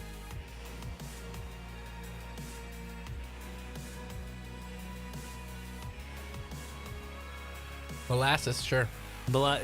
It's that really dark brown sugar to me, but that's super close to molasses. My sweetness scale and your sweetness scale. Yeah, you also like sugary treats, and I don't like sugary treats. That's my thing. I love the sugar. That's my downfall of life. I'm just curious. Is that the maple? No, this is the cask strength. Oh God! You just want to see me suffer. This is seeing me suffer. I fucking love this bottle. Yeah, you just want to see me. I'm glad you like it. You like all these. I don't know what the hell are you trying to say? There's a lot of bottles in here I don't love. Really? Yeah. Because they all seem to be at least, I mean, you've tapped into them. There's a couple I could see that you had one drink and you're like, nah, but not too many. I'm gonna pour you one next that I don't like. See what you think. Honestly, you know what? That doesn't scare me because I feel like our palates are pretty different. Your palate is blossoming still. See, this is right off the bat. I can already tell you this is the throw up button for me. This does not have the oak. No. The throw up button doesn't have the oak for me. The oak is my flavor. I don't like the oak. I don't think That's the throw up I don't button. think it's gonna have it. This Oh. is. We'll see. I don't think this is gonna have it. I think your throw up button is sweetness, is whiskey sweetness. It's possible. I really think that's what it is. It's possible. Because the flavor profiles of the whiskey you've said that on are so wildly different, but they've all been Sweet. what I would On the call sweeter side. sweeter Right. whiskeys. And my definition of sweet is not anything of that, but I get it. If that's what whiskey sweet is, then you're right. Because this, would you consider that sweet? No. Right there you go. And Buffalo Trace. Nope. I mean, bourbon is sweeter, but it's not as sweet as like a Peerless or And those I. the Spice Tree. What about this one? I don't think this is that sweet. I think it might smell that sweet. It's sweet. This is the throw up button. I'm telling you. It's sweet, but it does not land in the same Got a Home range. Depot bucket. No. Yeah, I'm gonna fill that thing up real quick. Great YouTube. Yeah. I'm not wrong. All right. That's the throw up button. Dump this. I'm curious. I'm gonna try one more thing from Litchfield. That's Litchfield. Cast strength. I'm curious. That's the. So that's the the regular Batcher's cast strength. The 10.5 year cast strength I have here from Litchfield, I believe, is MGP. That is sourced. It says in the back, distilled in Indiana. That's From very. Litchfield? Yeah. Really? They weren't. They haven't been around long enough to have a 10.5 year offering. They haven't been around that long? Really? When do you know when they I want to say like 6 or 7 years. really? Yeah. I didn't know that. I thought they'd been around for a while. I had no idea though. But this is how distilleries start. They have to source to begin with, otherwise they Right. have 6 years of no Right. profits, Nothing, right. This. Oh, that's wrong. That's the 10. This is their. That's the 10 year. This is their bottled in bond, weeded bourbon. I'm Weeded? curious. Think of this. This is a test. Yeah, I'm very It's all curious. been a test, but this is a test on the all of every whiskey I've poured for you has been a calculated, right. like, No, I know. yeah, weeded bourbons. So your Pappy Mhm. is a weeded bourbon. Okay. Weeded bourbons tend to have like some very distinct characteristics.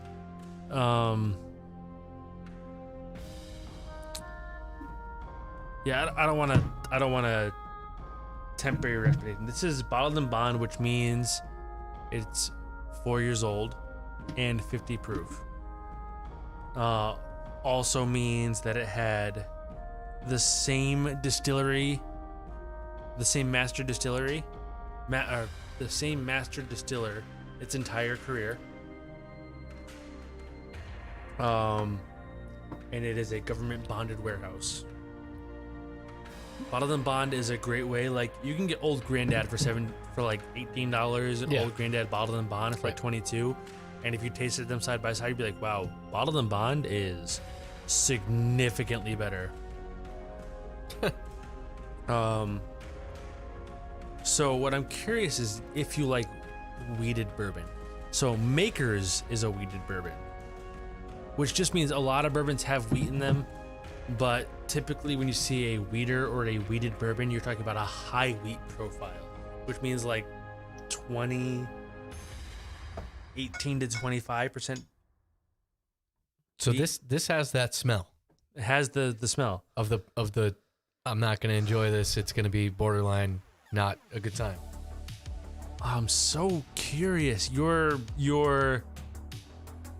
It's not sweet. Your I'm a fucking puke button is so random. Yeah. So this is kind of sweet, but it's not like sweet. Try it. See what you think.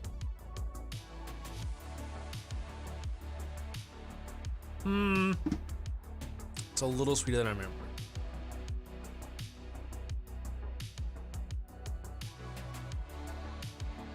Puke button. So not only is it the taste though, I can smell it. And everything that you can pour, I can tell you if it's there or not. I don't know what it is. I'm really trying to figure it out because your descriptors are lacking so far. Rinse that glass out. I don't want your previous pours to influence. This is Bell Mead.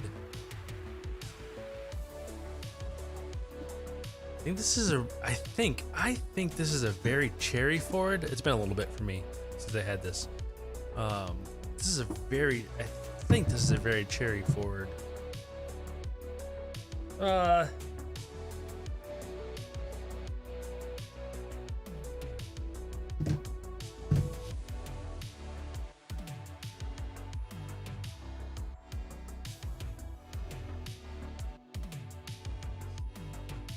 Unrelated. You know what I like so much about the Lightning, the F-150 Lightning, is it just looks like a regular truck.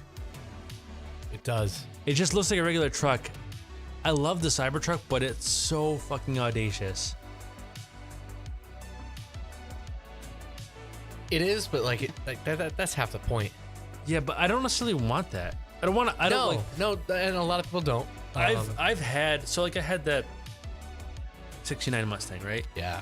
And I lived a life where you couldn't buy gas without somebody talking to you. Right. It's super And that's cool what the when Cybertruck will when be. you're in the mood. Yes. It's cool. Right. When you're not, it's horrible. horrible. I know. All right. So, just off the nose, right? This has it. This Really, super tiny amount. Literally. I really Small. wonder if that is. I really wonder if that is the brown sugar note. That would be really weird, wouldn't it, though? It's weird, but so the thing with whiskey notes is you're not smelling brown sugar. You're smelling a chemical reaction between the alcohol and the wood that is reminiscent of brown sugar, Right. right? What I wonder is if that like vaguely brown sugar note is what's getting you, because I really don't know what else it could be. But that's not an added, like, what does that bottle have that another one doesn't? Besides, I mean, obviously the recipes are different, so whatever they used. So the mash bill is all of these have been, well, the Scotch is different because that was 100% malt. Right. But mash bill for bourbon is 51% corn and the rest grain. Right. Could be wheat, Right. rye, barley, whatever. What I wonder is actually it can be malted barley, and I wonder if there's a malted barley aspect in that. But the difference is depending on climate, depending on temperature, depending on proof, depending on mash bill, you can have different chemical reactions in the barrel. So the flavors, the color and flavors of whiskey are largely the way the alcohol and oil in a whiskey reacts with the wood oils and sugars in the barrel. So, like in some regions, proof goes up as it ages. In some regions, proof goes down as it ages. Really? Yeah. See, I didn't know it could go down. Yeah, just depending on Right. the climate. This. See the color on this? Oh, it's dark. That is significantly younger than this. That's wild. I would have thought the exact opposite. Just, so for the camera, this is younger than this, but in Texas, the climate is way different than Scotland, Right. and you get a lot more wood interaction Right. in Texas. Right. True. That makes sense, though. So we're gonna put a pin in that for 1 second, for a moment. I think the chemical reactions in the whiskey and the wood present themselves differently. I see so few similarities between this and the last couple that you said. So they had it. This does too. Very small. I want taste it. If we can put if we can pinpoint what's going on, I would love it because then I would know what I like and what I don't. So curious now. So on the palate, I get a lot of brown sugar and oak on this. It's there, but not a lot. So it's not the brown sugar or the oak. It's there a lot on the aftertaste. A lot. So Heavy. we call that the finish. So that's not usually my finish. A little different. Tastes the same. Yeah, your finish is usually way faster. Oh yeah. Oh my god. All right, so it's on the finish for you. Hold And on. it's not. That's got it. Way less on at the initial, but it comes there.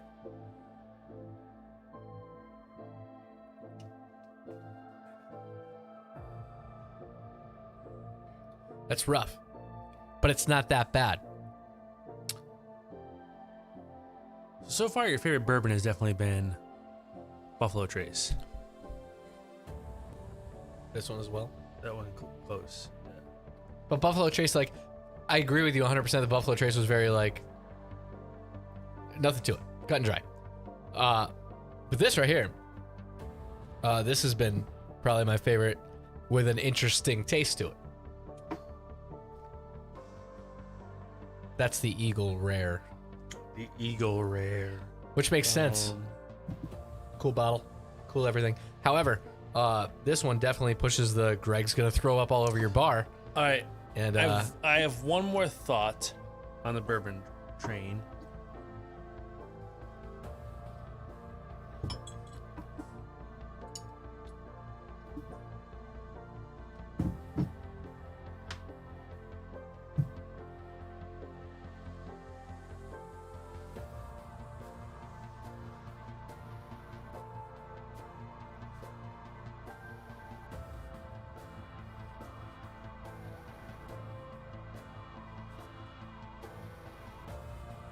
This is Blade and Bow.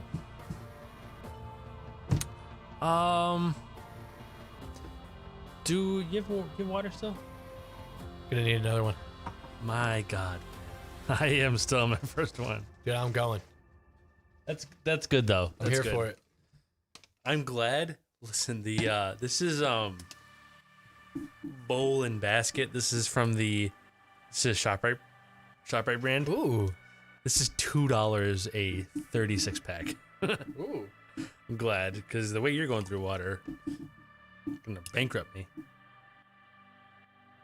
Listen, I'm gonna use your whole Patreon pledge on water. I'm here for the water.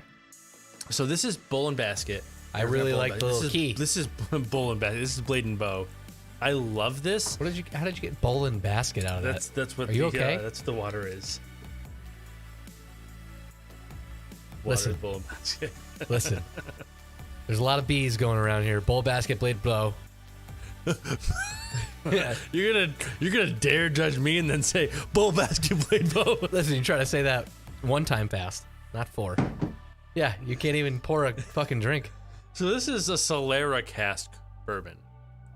Do you know what that is, Greg? Yeah, I do. What is it? So that is actually the girl. Nope. Yeah, it is. It's from Nope. yeah, no, it is. It's one of the best Denzel Washington movies ever made. Her name was Solara. That's Solera. Same thing. It's just pronounced differently. Nope. So first off, I love the bottle. I love the marketing. Yes. And there's multiple keys. There's 5 keys. I think there's 5. What are they open? I think if you get all 5, you can like send them in and get a free bottle or something like that. Do you think maybe they could send ocarinas and you could blow into them? Hey, Macarena. I said ocarina because I was going with Zelda. You ruined it. I have the Zelda Ocarina upstairs. If It you plays can, music. Oh, it plays music. You don't have to play it. It's like electronic. It does like you Oh, put it's it to the your mouth, it bullshit push the one. button. Yeah, no. But no, but it does the like it has the X, Y, Oh, A, so B you'd be buttons, like, so you can like I'm gonna need you to go get it, and I'm gonna need you to play it. It's not gonna happen. Wow. Solera cask means so their whole bit on this is that they have the They are Stitzelweller. It's a legendary brand. Okay. It was purchased, is no longer. They're like same thing. Although Weller bourbon, impossible to buy right now. Still, one of those like Buffalo Trace where it's like everybody wants it. Like a $20 bottle of bourbon. Like literally, Weller Special Reserve is $19.99 MSRP. Goes for like $400, and it's worth every bit of $19. This is though they bought the Stitzelweller distillery. Okay. Stitzelweller. Stitzelweller was the parent company for Weller before the Weller brand was sold off. Does that have anything to do with the Wellerman?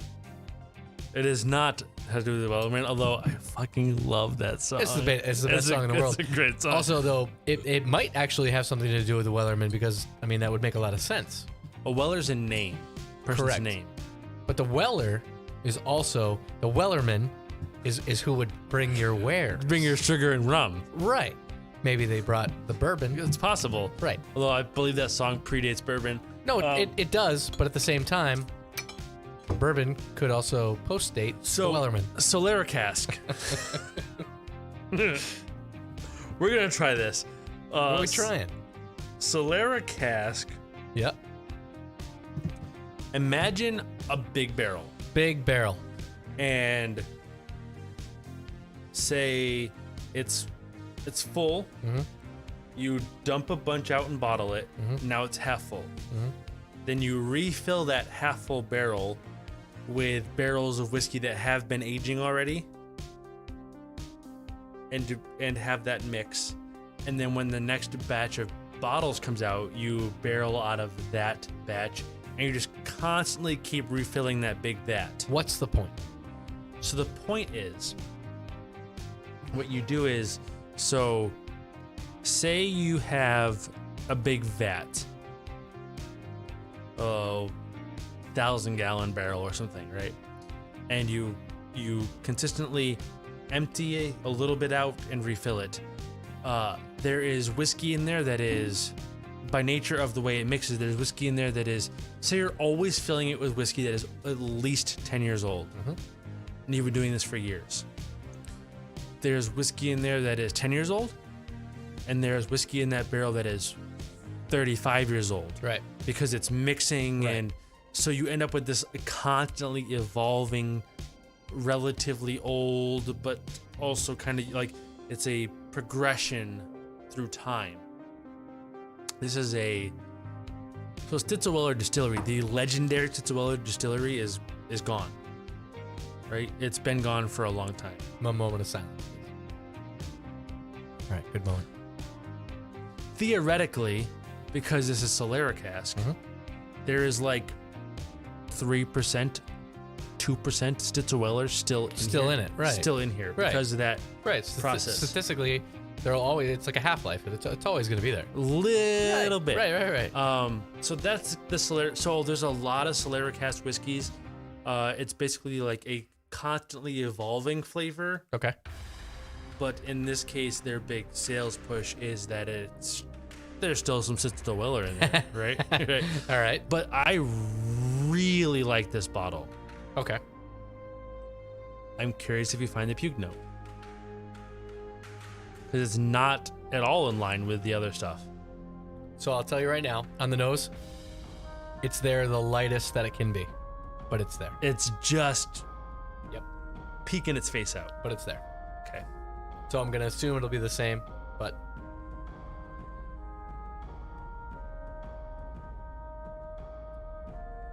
and I'm right. It's there. It's just Very small.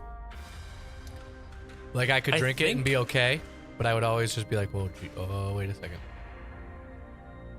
I think it's a weird aversion to the way barley and corn interact. It's weird. I'm 100% All right. positive of the fact that it's weird. I'm gonna give you an American single malt. See what you think. And I will tell you that one of my tasting notes on the episode I did of this was when you burp up vomit. I really appreciate all the things you're doing for me tonight. So this is a really well-loved It's whiskey. there, way heavier. It's really well-loved whiskey. Yep.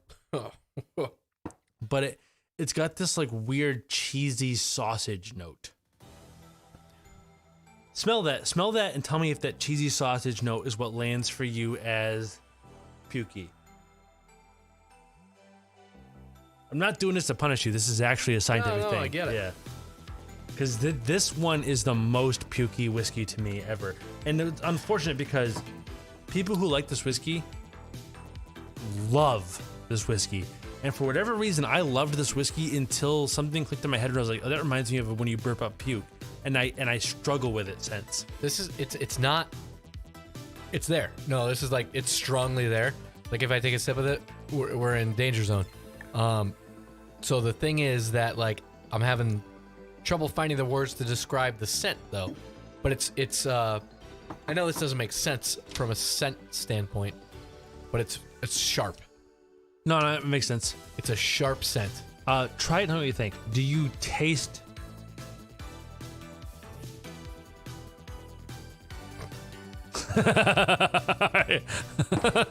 Worst one yet.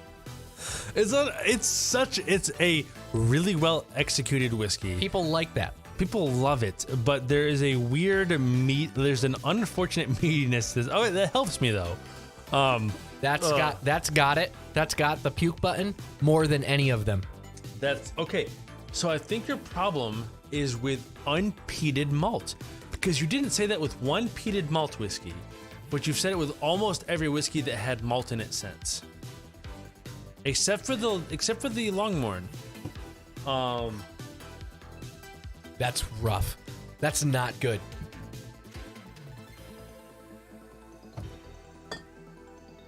All right, I'm gonna give you another malt to see if you're right. I'm right.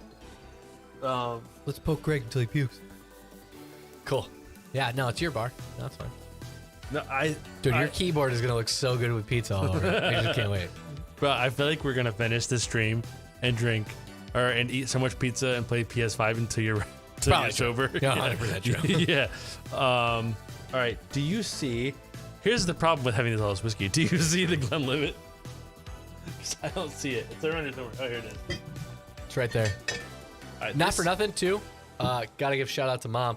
Best sign I've ever seen. Ever. That's awesome. That's amazing. It's amazing in person I too, don't know right? if Mom is still watching, but if she is, excellent job, well done. When I got that, Amazing sign. I saw the video. when I got that, did I not text everybody I knew? Oh no! You This is texted everybody. amazing. Yeah. Sent me the picture, and like I was blown away. I was like, "That's the coolest thing ever." That's It's awesome. And the picture didn't do it justice, right? No. It's so cool in person. That's sick.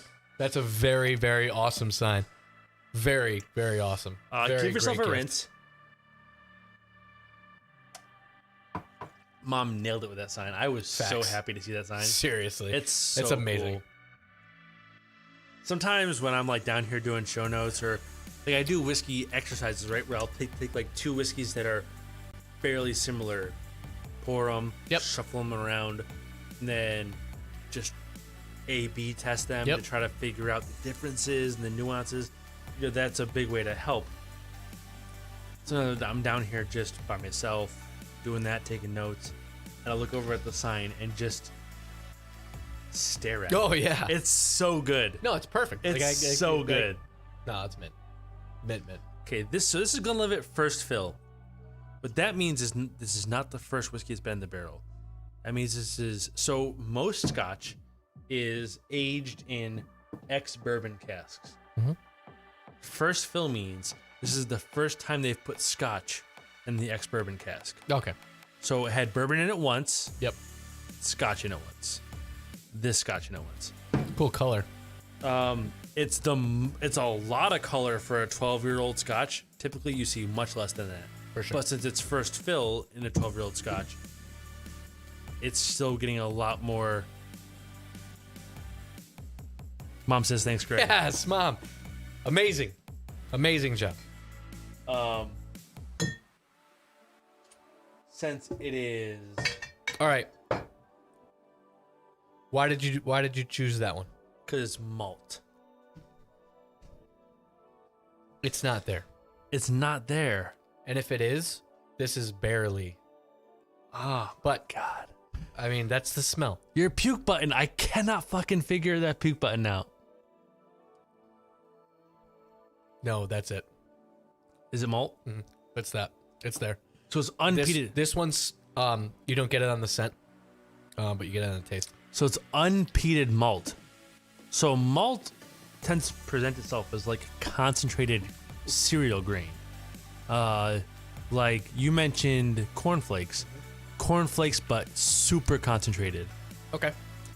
It seems to be what your button is. Yeah. But you didn't say that once on a peated malt. All the smoky whiskeys were peated, were malts. So, like this so far, flavorful for everything like that. This is my favorite for sure. So, this obviously then would not.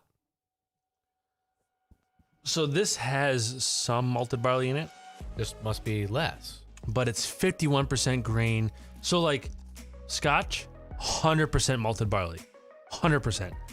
Or I shouldn't say that. The Scotches I've given you have Right. been single malts, which means single distillery, Right.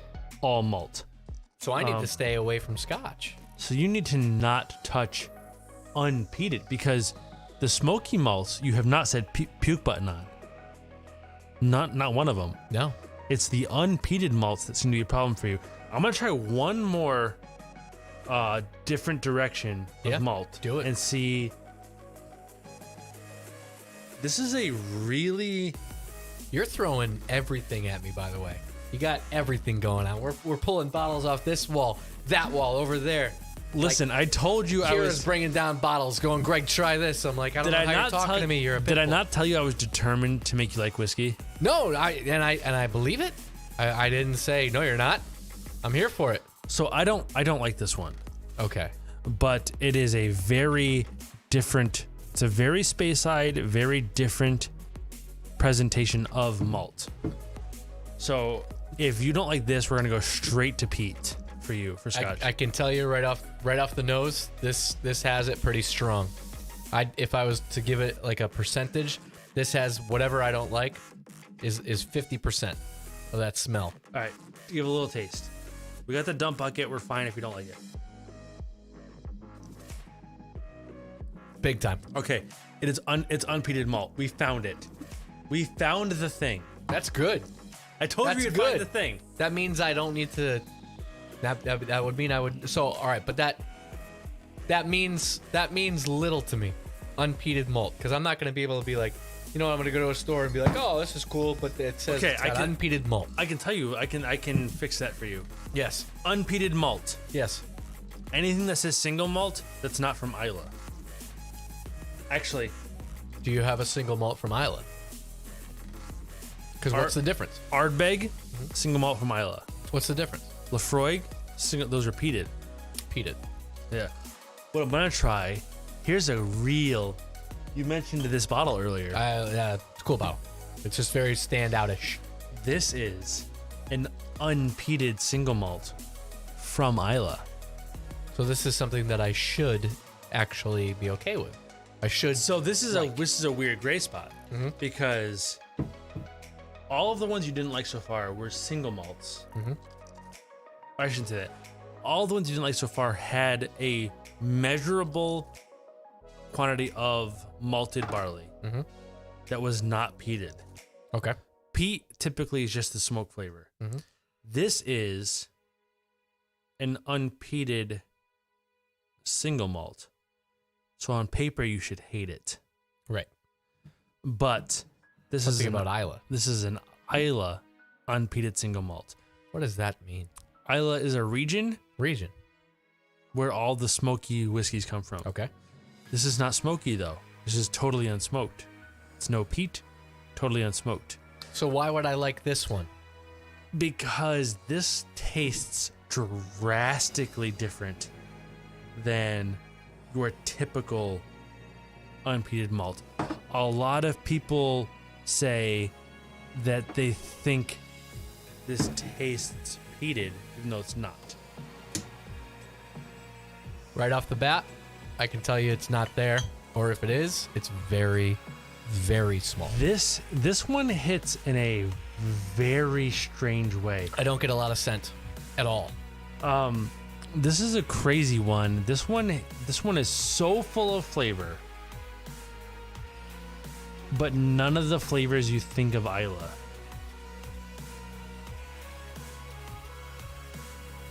After a slight reset, I get some more scent, but I don't get anything like right off the bat. Like, How about vanilla? No, There's a lot of vanilla in this. is there? More so in the palate than the nose, but even in the nose. Still there. Still there? So it is unpeated malt. Even worse. It's unpeated malt. It has to be unpeated malt. That smells better, but tastes worse. I don't know how.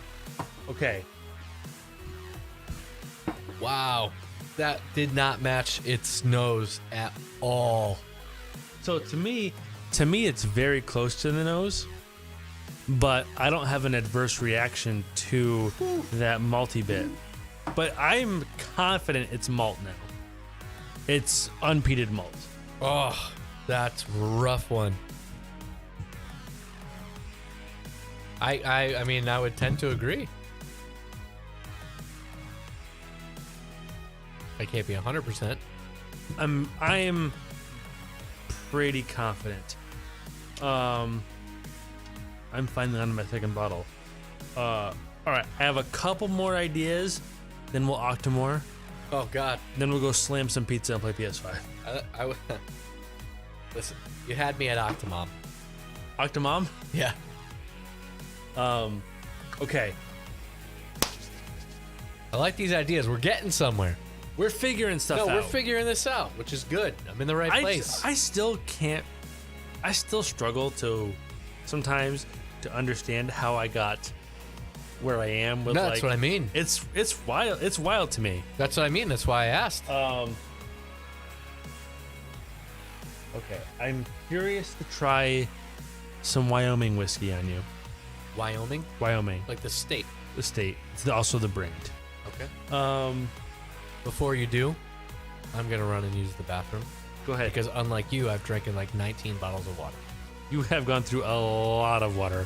I will pour. High quality H2O. I'm gonna pour for you while you're gone, Yes. and I'll be back. we'll test. Don't let Kira down because she'll go crazy.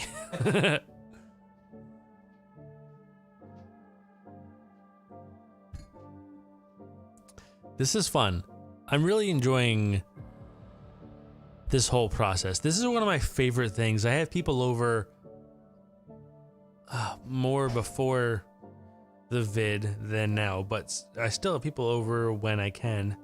And it's just figuring out what they do like and what they don't like and all the differences. It's such a fun exploratory process.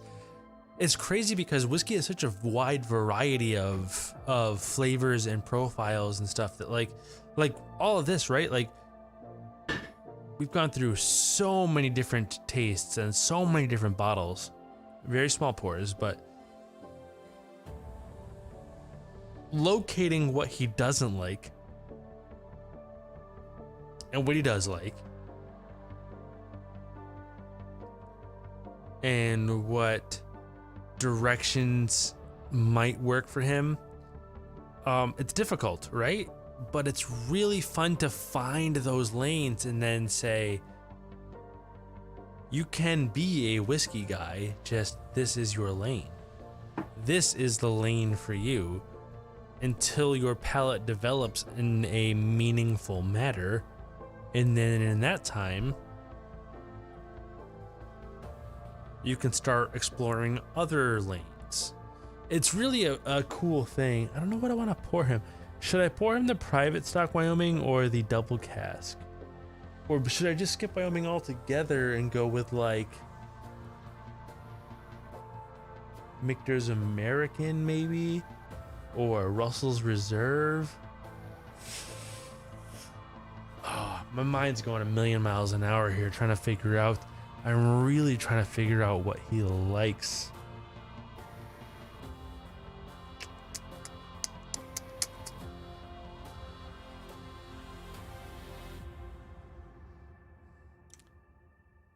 we're going to start with Old Crow because I want to give him that comparison point. Maybe we'll go to Lost Monarch after. And then maybe I'll have him grab that Calumet 14 and we can try that and see where he lands on that. And then after that, maybe we'll call it an Octomore and then a night. We'll see. We'll see.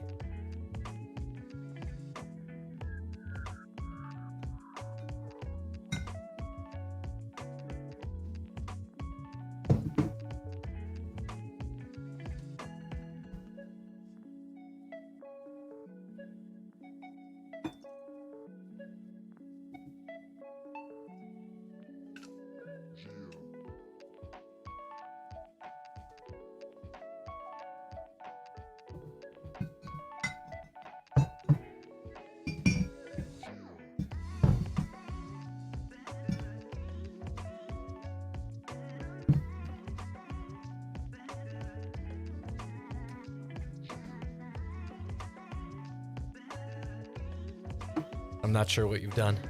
You look very confused. So, I started off by pouring you the cheapest bottle of bourbon I have. Absolute cheapest. The very start of this whole thing. No, right now. Oh, right now. This is one of the bottles I bought for the 7 whiskeys under $20 Yeah. stream. Okay. This is I believe I paid $12 for this full-size bottle of whiskey. $12. Can you even get a 2-liter bottle of Coke for that anymore? It's close. I'm curious how you feel about this. Well, all right. Before I drink it, before I tell you, before I even smell it, why are you curious? I want to know why. I'm trying you're to figure curious. out which flavors you do and don't like. Okay, fair enough. This is all musty corn and butt for me. So this smells like me after a long day's work. The musty corn's a weird add to that. I mean, I live in Coventry. So There's a lot of farms. I smell, on the nose, I smell straight up like corn, Yep. corn. I smell dust, like Yeah. cleaning. Yeah. Here's a problem. This has that puke button for me. So that's funny because there's almost no malt in this. That's not a good thing. We had our finger on it. Now we might not. Try it. Hold on. Try it.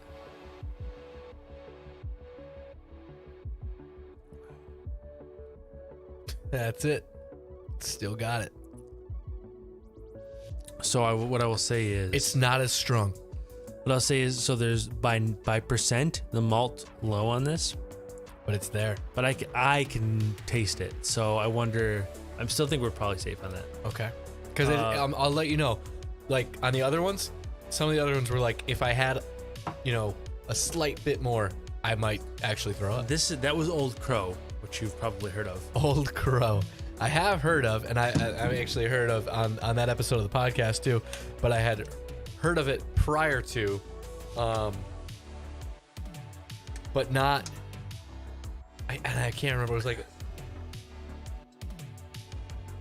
it's just one of those ones that you make a joke of, So this is Compass Box Asila, and they recommend you drink this as if it was a white wine, even though it is 40% alcohol. Don't white wine drink this. Anybody on the planet, don't treat this as white wine. It's 40% alcohol, but they say on the label to treat it like it's white wine. This is one of like the least flavorful whiskeys ever, but it is very malty, so I'm curious. It's delicate, elegant in style with vanilla and soft fruit character, which is honestly, like, you could take that and put it in my Instagram bio and it would make sense. Like that, it matches. I am delicate, elegant in style. No. Yes. Elegant in style, you're wearing a poorly fitting Under Armour. This isn't poorly fitting. It's tight in the wrong places. True. Everything is these days. Yeah, me too. Me too, brother. Listen, COVID was a thing. With vanilla, For sure. vanilla and soft fruit character. Yeah. You know, Yeah. code was a thing, Yeah. but I was very lucky to have set up a rad home gym. Facts. And I don't know if you saw, but I hit a personal fucking milestone on bench that I am so fucking happy about. Straight beast mode on that, but like, it's a thing. It's but like, still, I got chunky. but to put the weight up too, though, like to crush bench, you gotta put weight on. Like, yeah, like There's no honestly, other way. there's like, I wonder what the percentage of lifters is that hits a 405 bench, but I bet it's small. It's small, and also like you have to look at it like not as much as that, but you have to look at it as weight to what you're benching ratio too. Yeah, because I'm running in at like 250-ish. Right, and there's not many people at 185 that can bench 405. You know what I mean? Yeah, there's not many people. I don't think there's many people. I bet there's probably not many people at 250 No, probably not. that do 405. I'll be honest, that was a very much so. Oh shit! I don't even want to make it. Oh yeah. There was a moment in there Facts. where I didn't think I was gonna make it. So this has that smell though. So it's got to be malt. It's got to be malt. If this has the smell, it's got to be malt because there's almost nothing to this. This is the least. There's almost. That is the most crushable. Okay, here's an idea. That looks Japanese. It is Japanese. Also, I've mentioned this before. Very cool bottle. Yes. This is Hibiki Harmony. It's what? What? Hibiki Harmony. Hibiki. Hibiki. I like the name. Suntory whiskey. Suntory is the umbrella company. This to me is dried fruits like apricots, dried plums. I don't taste it because I'm used to Islay scotches, but very regularly I'm told newbies get a hint of ashy smoke on this. So the story behind Japanese whiskey, actual Japanese whiskey, because there's a lot of whiskey with Japan on the label, it's actually just Canadian whiskey bottled in Japan because they didn't have laws until recently. So a company in Japan would So transport whiskey all the way from Canada and then rebottle it? So up until very like this year, like in the last couple months, there were no real laws as to what you could call Japanese whiskey besides bottled in Japan. So a lot of companies would do that because Japanese whiskey was in vogue, so they could charge a premium for shit whiskey with a Japanese label. Starting now, we are on a countdown timer. I believe it's 2 years until all whiskey labeled Japanese whiskey has to be produced in Japan. Japanese whiskey is a relatively new thing in the grand scheme of things, Right. whiskey-wise. But the story of actual Japanese whiskey is that a Japanese distiller went to Scotland to learn how to make whiskey, fell in love with a Scottish woman, brought her back to Japan, and they basically made scotch in Japan. The flavor profiles were too strong for the Japanese people because they're not used to it. So they ended up splitting. The distillery that sent him there wanted a milder whiskey. And he ended up leaving to make what he thought of as whiskey, so more Scotch-like. So you have, I'm gonna say these backwards. I'm sure of it because I always do. Suntory is the milder whiskey that he started with and left. Nikka is the whiskey, so like Nikka Coffee Green, which is right here, is the company he left after he fulfilled his obligation to Suntory. Okay. To make Nikka much more flavorful. Suntory, it's very mild. Dry. I get dried apricot, a little bit of ash, fruitiness. It's got it too. And this is not single malt, but it is a little bit malty. I'm curious in the palate though, because It's there, but it's not. I'm curious in the palate because it is very mild on the palate. This is like, I could pour a 12-ounce glass and drink this. This is so Really? mild. This is so mild on the palate.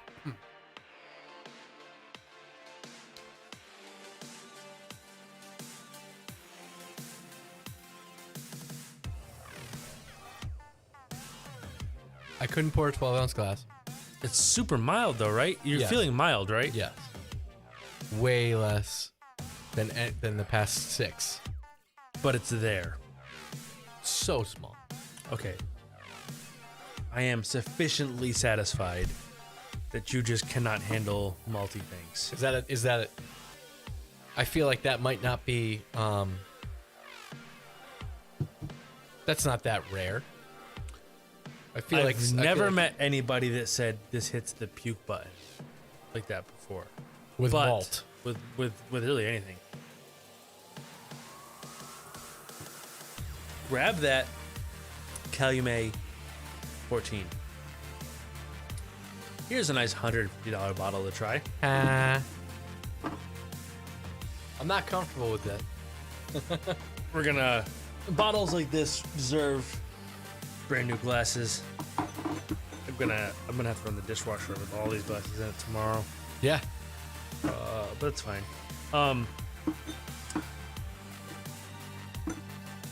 This is a really good bottle. Now, is that malty? I don't find hardly any, if any at all, malt influence. Not the question I asked. Let me rephrase this. Every bourbon has, even the Buffalo Trace has a little bit of malt in it. Okay. I don't taste any malt influence in this. I can tell you right off the bat, it's there but small. This smells more ethanol-y than anything. This smells more ethanol than it tastes. The ethanol is a little hot on this, but it's not.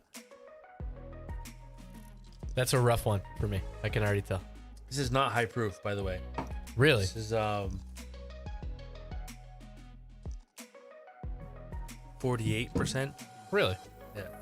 It just smells like it. Yeah, it does. This is very brown sugar dominant to me Really? on the palate. Yeah.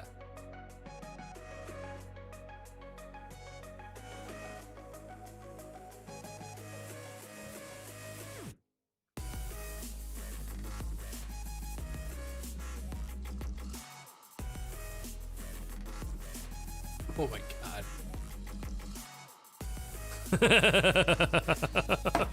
That's not the Oh my God. reaction I was expecting.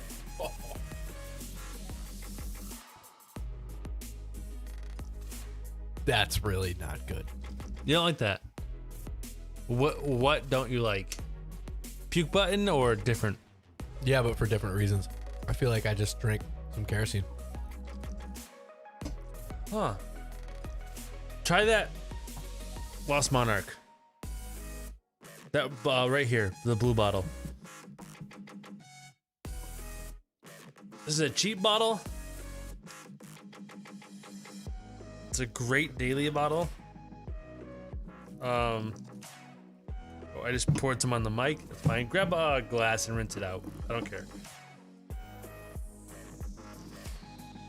That one's still with me. This is a Borai. This is a bourbon and a rye blended together. That's a thing? Yes, they call it Borai. Borai. That's a real term. That's real. That's Burai, yeah. what they call it. Huh. Yeah. That means Lost Monarch, or Redwood Empire, the distillery. They distilled the bourbon. They blended it with an MGP rye. Okay. This is one of my favorite cheap bottles. It's black tea. Yep. You might like rye more than bourbon. Even though initially you liked bourbon more than rye because of the Buffalo Trace, I think you might like rye more than bourbon. And why would that be? Everybody's taste is different, bro. That's fine. True. Do you like this? The way it smells? Yeah. Yeah. Yeah, It smells I think, pretty good. I think you do like rye more than bourbon. This has a But I still get the it's got like the fiery smell. More like a campfire type smell. A little bit. It's not going to be smoky on the palate at all. No? And it's also going to be lower proof. 45%. I think the barrel char shows up a little bit on the nose. In like Do they char the inside of every barrel? every barrel. Yeah. Every barrel has been charred. That's where the color comes from. In whiskey, it's always charred. How do they do that? How do they do that? They put the barrel upside down on a big propane flame and they flash burn it for like 8 seconds. That's it. Pretty much. Depends on what level you want. There's levels of char. There's toasted. There's like five levels of toasted, which are like Right. off. Done. And then there's like, I think 5 levels of char, which are just longer. Level 5 toasted turns into level 1 char, and 5 more. And they obviously have to still be experimenting with new things and this and that and this and that. There's got to be some new stuff. Like what? Like there's got to they got to be able to they got to be doing something new too. Like all of these. So the thing right now is finishing. So like that. Okay. So like this bottle that you thought was pretty decent. Okay. So to be called bourbon, you have to be aged in charred Right. new oak barrels New. that Yes. have never had anything else in them. Right. So all bourbon is like that. And 51% corn. It's kind of the same with rye, whatever, but 51% rye instead of corn. Finishing is the big thing right now, which some people complain about, some people love. I tend to be a fan because a lot of the finished whiskeys I've had have been delicious. Right. And that becomes no longer bourbon, becomes a distilled spirit specialty, technically. So like this says legally on the front, it says straight bourbon whiskey finished in sherry and cognac casks. Right. That is the legal definition of what's in this bottle. Right. It's not bourbon, it's Right. straight bourbon whiskey finished in sherry and cognac casks. And they have to label it and mark it. has to like be that. labeled like that. Right. Which is mouthy, but you see that a lot now. I have a lot of like this Wyoming double cask is straight bourbon whiskey finished in sherry casks. Yep. And I find that finishing, if done properly, can be so additive, it's ridiculous. You Right. get the bourbon flavors, and then you get like With an addition of something little. sherry. And so when they finish a whiskey, typically, so I have a couple bottles here. I'll get into in a second. But typically when they finish a whiskey, they empty the barrel. Yeah. Say it's sherry casks. Right. They empty the barrels, and they put them in a shipping container or something where it's really hot, and they sweat the barrels. Right. So all the sherry comes out. Then they drain them again. Then they fill them with bourbon. And then you get not a sherry influence, but you get an influence from whatever the sherry did to the wood. Right. Right. Right? This Lagavulin I have back here, the latest episode on, is the Right. Nick Offerman Yeah. Guinness cask. So this was Guinness casks drained and sweated with Lagavulin in them afterwards. Oof. And this tastes, if you like Guinness, this is I bet that's amazing. amazing. Right. It is. This is a Father's Day thing. His father loves Guinness. Oh, He that's loves cool. Lagavulin. That's cool. They did a thing. This bottle is, if you like Lagavulin and Guinness, is amazing. It's gotta be great. It's a whole different thing than you would expect it to be. And you pick them both up too, like while Yes. you drink it. Oh, so more so than anything I've ever had. So like if you have a sherry finished whiskey, Right. you don't taste sherry, you taste what sherry did to the wood Right. and whiskey. Right. For whatever reason, I don't know if it's because it's beer or if it's whatever the finishing process they did, that tastes like somebody put a little bit of Guinness in your Lagavulin. You can totally taste both things separately, but blended. And it is That's rare. That's gotta be hard too. sublime. Right. It's so good. Right. It does knock down the smokiness and the intensity of Lagavulin.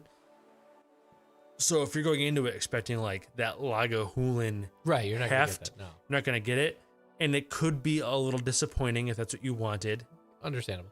but as a separate product that is more reasonably priced than the Lagavulin 16, Right. it's really something. I really, really liked it. See, that's cool. Um, And that's the thing. Like, same thing with wine too. Is anybody doing anything with steel barrels? I mean, Not technically, you legally can't call it whatever. not with steel. Although they are doing, there's some like, look, you get into a whole thing about like the rapid aging thing that's how you do. Right. Right now, there's a number of distilleries doing rapid aging by trying whiskey. They put whiskey in a barrel, floated with a bunch of barrel staves in the whiskey too, and then hit with ultrasonic waves. Is that what they're doing? Trying that. There's a whiskey called Blackened. Yes. It's Seen that. it's Metallica whiskey, Yeah. like the band. Yeah. I've seen that. And there are 4 different Blackened batches. Okay. And James Hetfield, Lars Ulrich, Kirk Hammett, and Rob Guy, Yep. new bassist, Yes. each picked a playlist of Metallica songs. And those whiskeys are aged in warehouses where those No. songs are blaring. And I'm going to tell you, Does it make a difference? there's like a weirdly noticeable difference between the batches. Well, I mean, they've already scientifically proven this with plants. So, But I think so there's the unfortunate thing is, since I partook in a learn for yourself thing online where they sent you samples yeah. of a different whiskey. Yep. And it was a whiskey that was the same whiskey from the same still, put into 2 barrels made by the same cooper on the same day, and then stored 30 feet apart in the same warehouse. And they tasted noticeably different. What was the difference between the 30 feet in the warehouse? Anyway. It was the same floor, they were just 30 feet apart, but one was considerably sweeter, one considerably more brown sugar, and it's just like one was more like palatable sweeter. Right. One is more brown sugar, one is more cane sugar. For one any is more reason? cinnamon. I think what bared out was one had more airflow, one Right. had more foot traffic. Right. Like the little things make a huge difference Right. over time. That's why they blend 200 barrels to make Right. Ardbeg 10 taste the same. So I can't necessarily say that the playlist is what makes the difference because they're in different warehouses. Heh. You know what I mean? Right. Right? Because there's so many other There's things that come so into many play. variables that could come into play. Right. It would But have they- to be like an extremely, extremely controlled environment, which they can't afford to do, and also Which make would a be profit. really hard to do. Yeah. But they do taste different. Right. They do which is taste interesting. somewhat different. Yeah. And they were also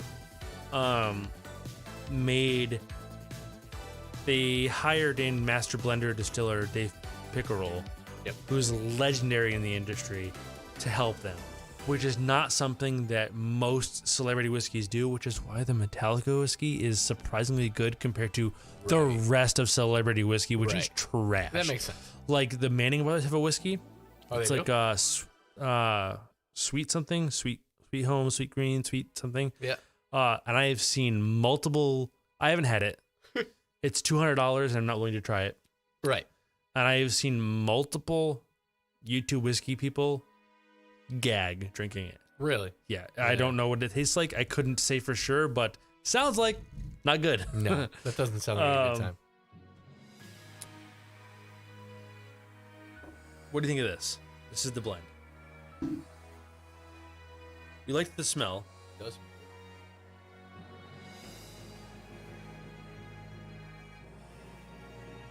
That's not bad. So you like rye, Yeah. huh? And that's got it very very small, very small. There's a little bit of malt. very You like very rye. very small. Nobody likes rye. What's wrong with me? Do I need to be put down? I mean, I've been saying that for years, but not because of this. That's true. And I have to. Yeah, we've dumped a lot. I'm not drinking the dumb glass tonight. Not for nothing though. That does not represent also how much we have consumed, because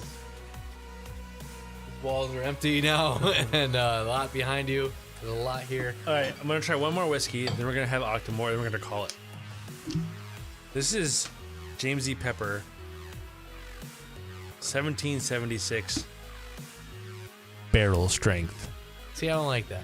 I don't like how you talk about its strength from a barrel. You know what I want? I want like kitten strength. That's what I want. This is higher proof, Yeah. Oh, good. Yay. but not the highest we've had tonight by far. Okay. It's 58%. This is a blend of MGP's 95% and 51% rye. Can already tell you. Got it. It's got it. That's so weird to me. Like just the smell alone.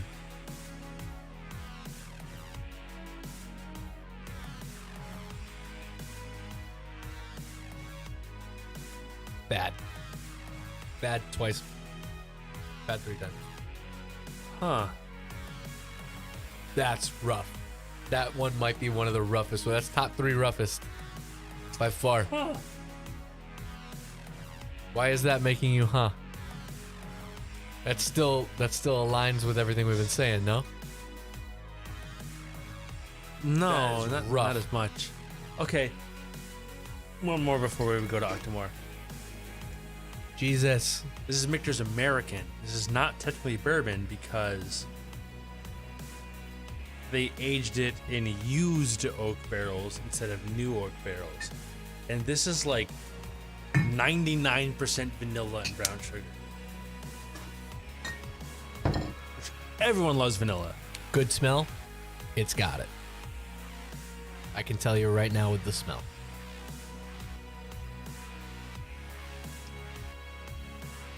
There's a little malt on that, but it's so light. Yep. So light But though. it's there. It's definitely malt. Yep. All right, so you just need like one more, then Octomore. This is Nika single grain. This is Nika coffee grain. Coffee is not coffee like the drink. Okay. Coffee is John Coffey, the inventor of the column still. This is column stilled single grain Japanese whiskey, which means there is no barley at all in this. There's no malted barley at all in this. Interesting. It's all grain. No malt, all grain. There's something there. It's sweet and dense, but it's not oily. And it shouldn't have any malt to it. You might be picking a bit of the malt up because you did not rinse the glass. True. So taste it. There's no malt in this.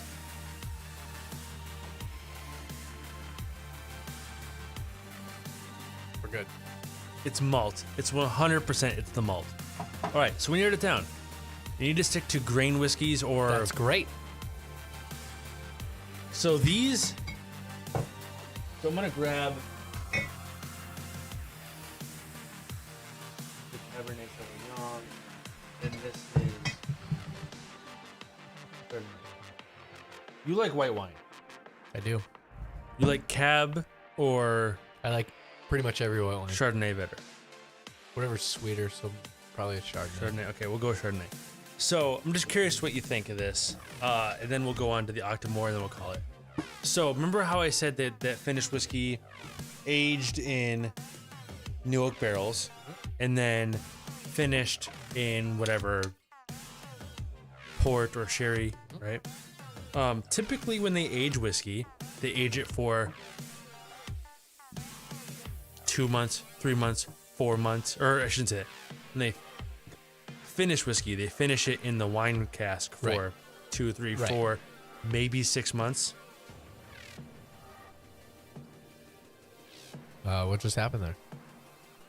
You haven't. Oh, I again. swished aggressively. Aggressive swish.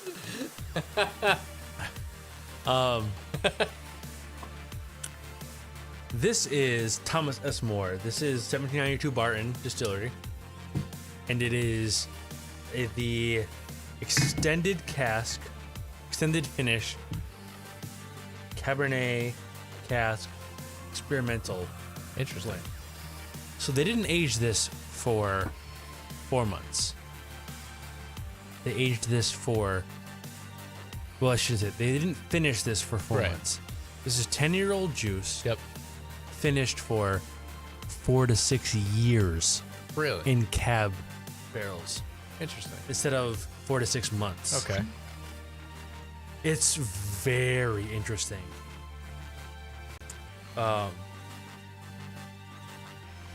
You can taste. What a color. You can taste the wine in this. I spent so long in it. I don't love all of the influence. Right. I think they maybe 2 years would have been peak.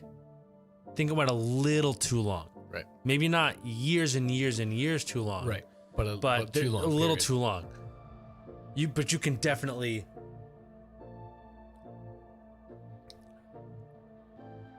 Yep. I agree.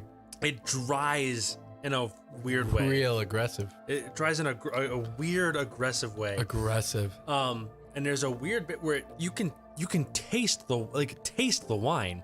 5 seconds after, literally, it feels like the moisture is going out of your mouth. Yeah, But then all you taste is the wine. yeah.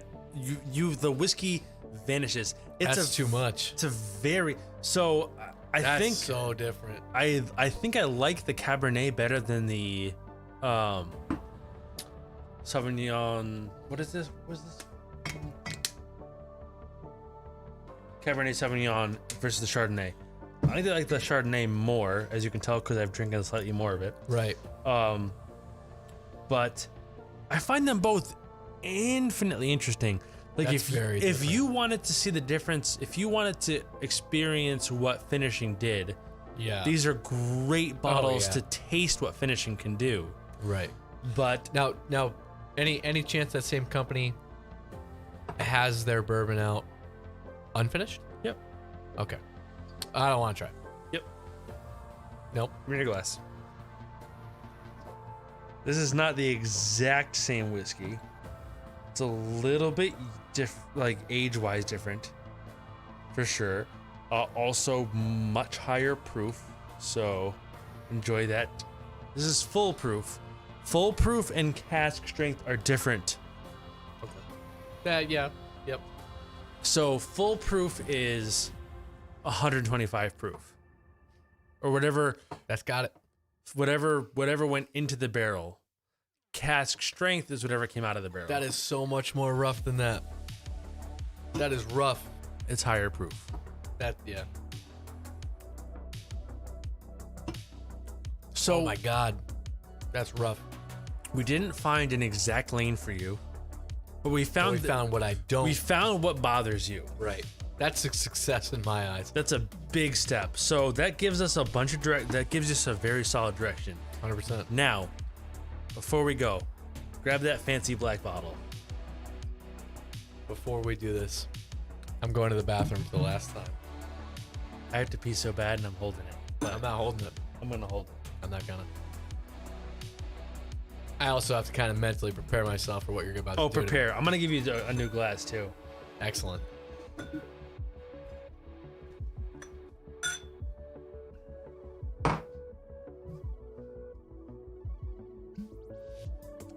I wonder if he's ready for this.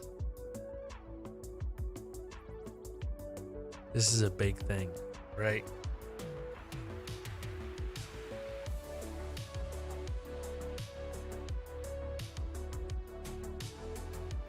The juice in this bottle is so damn good. This Octomore, my God. I will say though, I think he is getting a little more receptive to smoke. I am going to pour him a little Peat Monster after this and see what he thinks. I think especially after all this whiskey and the Octomore, he will find redeeming qualities to the Peat Monster. We'll see though.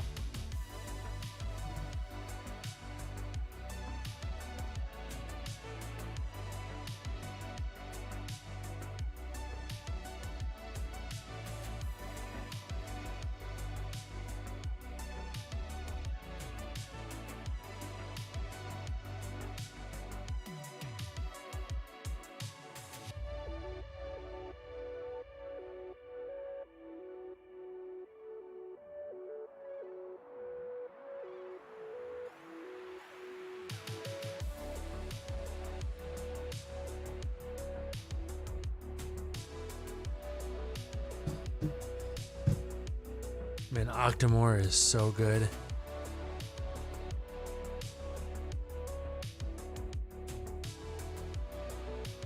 It has this super unique smokiness to it. I just can't.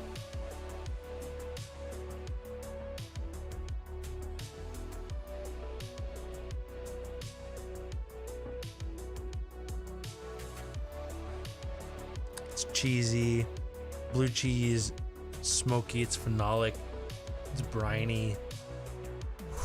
Man, is it good.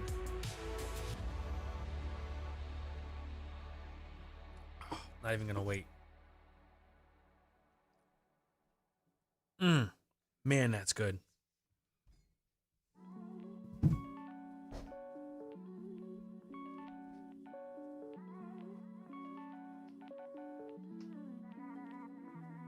Oh no. What have we done? All right, there's your Octomore. It's very light. There's 0% of you that I trust. So Octomore. So Ardbeg, right? You had Ardbeg. It's got a nose on it. What the flying fuck is this? So they measure smoke in a whiskey by phenolic parts per million. You're used to parts per million. You're a mechanic. Yeah, absolutely. Ardbeg, the one you had. There's a million parts per million in this. So Ardbeg, the one you had, Yeah, 50 parts per million. that's it. That's it. That was extremely smoky. This is 200. Oh my god. But You this said is good. Josh liked this? You said people like this? I You like this. You I love this. love this. But this is also your thing. So this to me transcends the smokiness and it presents in a blue cheese and I love blue cheese. smoky meat kind of way. Love all that. If you take a sip and think about a brisket, Mhm. I think you will be pleasantly surprised by it. It's higher proof alcohol wise. Octomore is another one that does not water it down because you're paying so much for the bottle. They say, take it cask strength. Okay. So if the proof's a little too high, add an actual 1 to 2 drops, not your cap full like last time, and see what you get. This is a amazing whiskey. Really? It This is. is this is your like is this your favorite? Period. This is my favorite bottle in the bar right now. All right. Fair There's enough. around 180 bottles here, 150 bottles Yeah, here. This is yeah. numero uno. This is the top of the top. It doesn't smell like a campfire. It smells like a car fire. It smells like a dumpster fire. It's so smoky. Yeah. But Like a tire fire. on the palate, it's so smoky Yeah. that the smoke is almost imperceptible. No, I don't believe that. You ever have like a thing that's so sweet you can't grab the sweetness anymore, or a thing that's so bitter the bitterness Yeah. dissipates? It's in that range where it's like so smoky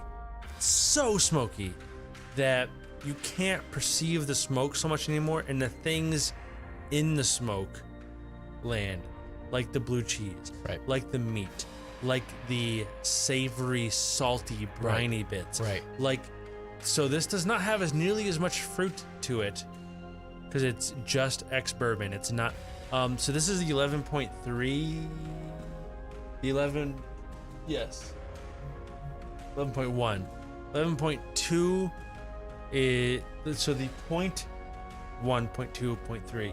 The point indicates what barrels it was finished. I believe the 0.3 has sherry casks. This is not the 0.3. This is 0.1. This is completely ex-bourbon. So this is this is young too. It's like only 5 years. So there's not much oak. Okay. It's very smoky. So smoky you almost can't taste the smoke. It's meaty. It's savory. It's oily. It's thick. This is you could almost chew on this. It's This is your favorite. I feel like this is not going to be anywhere near mine.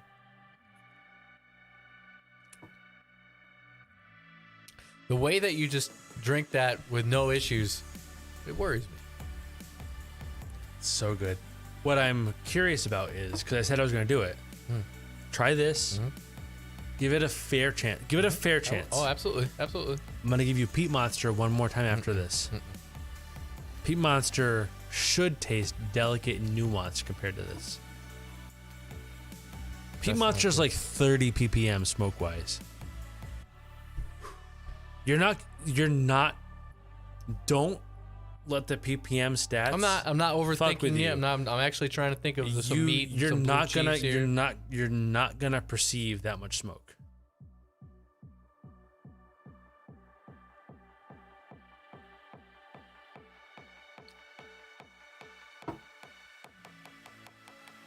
You made less of a face than you did on Peat Monster, It's smoother. and way higher alcohol percentage. That's hard bullshit on your not gonna perceive smoke. It's all I taste. It's all I taste. But it does a really good job initially of tasting really good. The aftertaste isn't bad either. Like this is better than that. We're gonna go back to that after this, and we're gonna see what you think. So I think there is. I just looked at this. This hurts too. There is $300 of whiskey in this dump glass. No, a lot of that's water too because I wasn't drinking. Oh, that's true. That's true. This is the biggest dump glass I've ever had. This is the biggest dump glass I've ever had on stream. Look at this dump glass. Have you ever drank this much on stream too though? Yeah. Oh yeah. Look at this dump glass. That's a full ass bottle of whiskey. That's a lot. That is a lot. That's a shit ton. But at the same time, I'd say bare minimum 1/3 is water. That's fine. It is light. That's fine. However, though, Give this. Hold on. Don't finish that. I'm not. Don't finish that. I won't. Grab. We're out of glasses. Rinse the glass out. Any glass. Rinse the glass out. You out of water again? Jesus Christ. Yeah. I like water.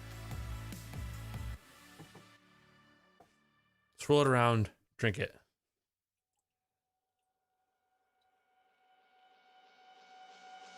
What are you doing? We're going to what we call AB. I like it. This is your first AB in your whole life, isn't it? When it comes to Peat Monster and Octomom, yeah. To whiskey, for sure. Okay. I want you to go back and forth. Start with the nose only. Okay. Give yourself a good reset. What you're gonna do is, remember how I told you like one nostril at a time? Yeah. One nostril at a time. One side. Peat Monster gets your Yeah, I right got you. or whatever. Yeah.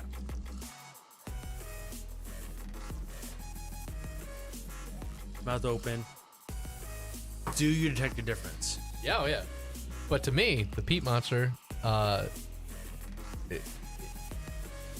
it might not be as smoky, but the smoky is more aggressive. I don't know if that makes any more sense. No, I get it. So remember when I said that the smoke was so strong on the Octomore that it transcended smoke? Yeah. I think that's what you're getting at. Right. The smoke is so smoky on the Octomore. Yes. It smells more like cheese and meat. Yes. It's different. This is more.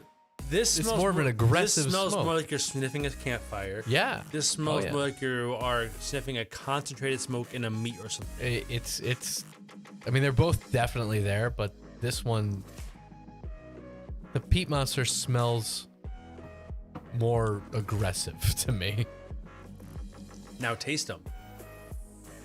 Because you are going to have a very different opinion on taste. Do the Peat Monster first.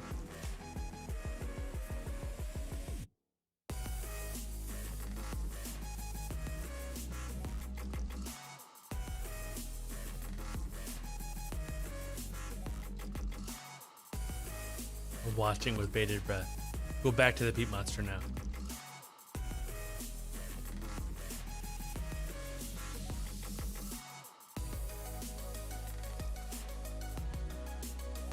All right. Weird. Peat Monster. Right at the initial tasting, smoother, easier. Aftertaste, finish, more aggressive, more sad, more hard. Real good up front, real smooth, less aggressive bite at the end. So I would take Octomom over the Peat Monster. So that makes some sense. Okay, that's the Does Peat it though? Monster. That is the Peat Monster. It's a much cheaper whiskey. So what I'm gonna do, I said I was going to hold the Peat Monster up.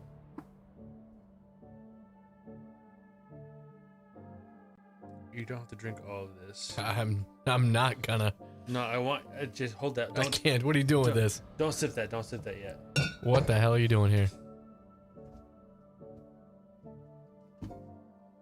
I don't trust it. I don't know what he's doing. I don't like it. He's going deep down. Don't worry. I'm worried. He's going into the vault. Something's going on. It can't be good. I told you Told me. that made one of the best whiskey and cokes in existence. You did. You did say that. I don't believe that. That doesn't make any sense. Like, it makes no sense. Oh, careful. Small opening. This makes no sense. This would make, if this tastes, I'm not even kidding, if this tastes good, like if this doesn't need to taste great, doesn't need to taste amazing. If this tastes bare minimum, if this tastes good, which is a 5 out of 10, I'd be shocked.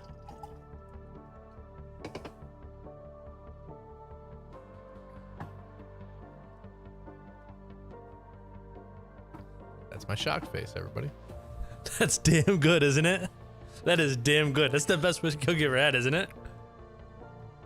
It's really weird because it's still got the smoky taste. Yeah, it does. Still got the smoky. But for some reason with the Coke, it tastes fucking delicious, doesn't that it? is really weird. It's so good, isn't it? What the hell is this? You want to buy Peat Monster to have whiskey and Coke, don't you? It's the only way I'll drink one. It is delicious, isn't it? That is so strange. I told you it was good. That's something you got to get used to too, though, because of the smoke.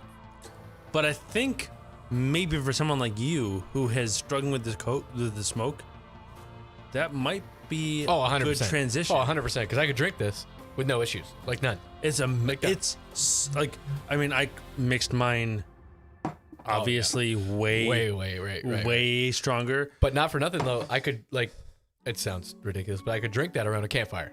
You know what I mean? What I will say is, if I was to make you one for real, like I wanted you to drink the whole thing, Excuse me. what I would do is regular rocks glass, Right. one big ice cube. Right. I do 3 dashes of orange bitters, Really? 2 ounces of Peat Monster, fill with Coke. Orange bitters? Orange bitters. Fucking, I mean, I have orange bitters upstairs just for that. Really? Amazing. I mean, I watched you think, I watched your face do that's not that good. That's pretty good. Wow, I could drink that. Yeah. Oh no, 100%. Yeah. I mean, like, fully expected not to be good. The only difference is, it's still got that smoky flavor like crazy.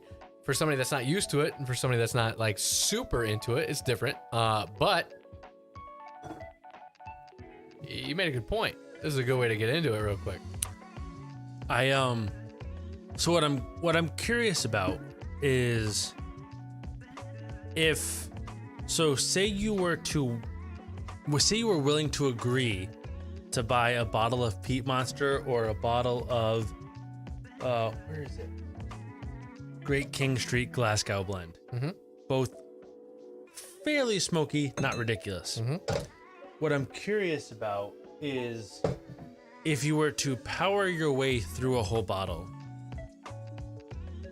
and then assess whiskey again afterwards, where you would be. Right. Because that's a very strong exclamation point. Yep. And I think you would probably fall way deeper on the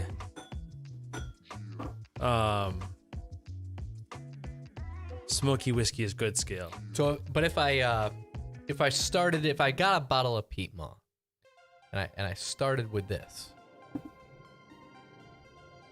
and then ease my way into it, would that still? Yeah, as long as by the end of the bottle you were drinking it neat. Right. One bottle, right? Right. Like I had this discussion with Bernie, who wanted to buy. I told him to buy a bottle of this, the real hot, to get used to proof. He wanted to get used to proof. That'll do it. But he wanted to put ice in every time, and I said, look, ice is fine to start, but if you don't move away from the ice, you're just watering it down until it's 50 proof, so it doesn't matter. Right. As long as you started with Peat Monster and Coke and finished that bottle drinking it neat, it's fine. And I'm so is I don't know if Bernie's like me. Is Bernie going for the ice to dilute it, or is he going for the cold? Both. All right, see, I'm not going So for he diluted, went- but I like he my went- drinks ice cold. he But went- I have He went for the ice to make it cold in Right. his head, right. but he liked it more cold because it was diluted. Right. See, I like cold drinks, but I have the ice alternatives that won't melt and dilute the drink. So maybe I will grab a bottle of that and then do that and just keep that going. So grab a bottle of Peat Monster because Yeah. Peat Monster is much easier to find than the Glasgow blend. Yep. It's a little bit more expensive, like twice the price, but it's still less than $60. Right. But I think given enough time, that will be. See, the thing is to me is that the smoky stuff offers the perfect balance between sweet and savory. Right. It's like maple bacon or Yes. right. It's that. Yes. It's that world. The smoke is different. It's hard to get used to. But it requires acclimation. Oh yeah. But once you get the acclimation, it done. is maple bacon. Right. So that's Right. what we got to do. So all right. So that's what I'll do. I'll buy a bottle. I'm gonna do it, ease itself in, and then we'll have to do a follow up. We'll do a follow up. We'll give it like, I don't know, like 2 months, and we'll have you back. It'll probably take me that long. We'll have you back in like 2 months, and we'll try this shit again. Let's do it. See where we're at. All right, we're gonna call it. We've both had far too much whiskey. No. We're gonna eat some pizza and Pizza. play some PS5 and live our real lives. This is our real life. Do you have anything to plug? Do you want to plug anything? I don't want to plug anything. I don't want to plug anything except for just me, because I'm. Plug the little man. I'm gonna plug Ow. Film Appraisers at filmappraisers.com. Also go to barrelhousepodcast.com for all your Barrel House Podcast stuff. Join the Discord at eargloopmedia.com/discord. Check out all that shit. All after that, I don't care what you do. Do all that stuff. Other than that, you've done all the things I need. Thank you for stopping by. Thank you for watching Greg suffer through all this whiskey Did my and best. find out that he really fucking hates malt. Weird thing to find out. It's a weird thing, but at least you Here found I it am. out, right? Yes. At least you That's found it big. That's big. out. Thank you very much for stopping by. We will see you all soon. Slanjava.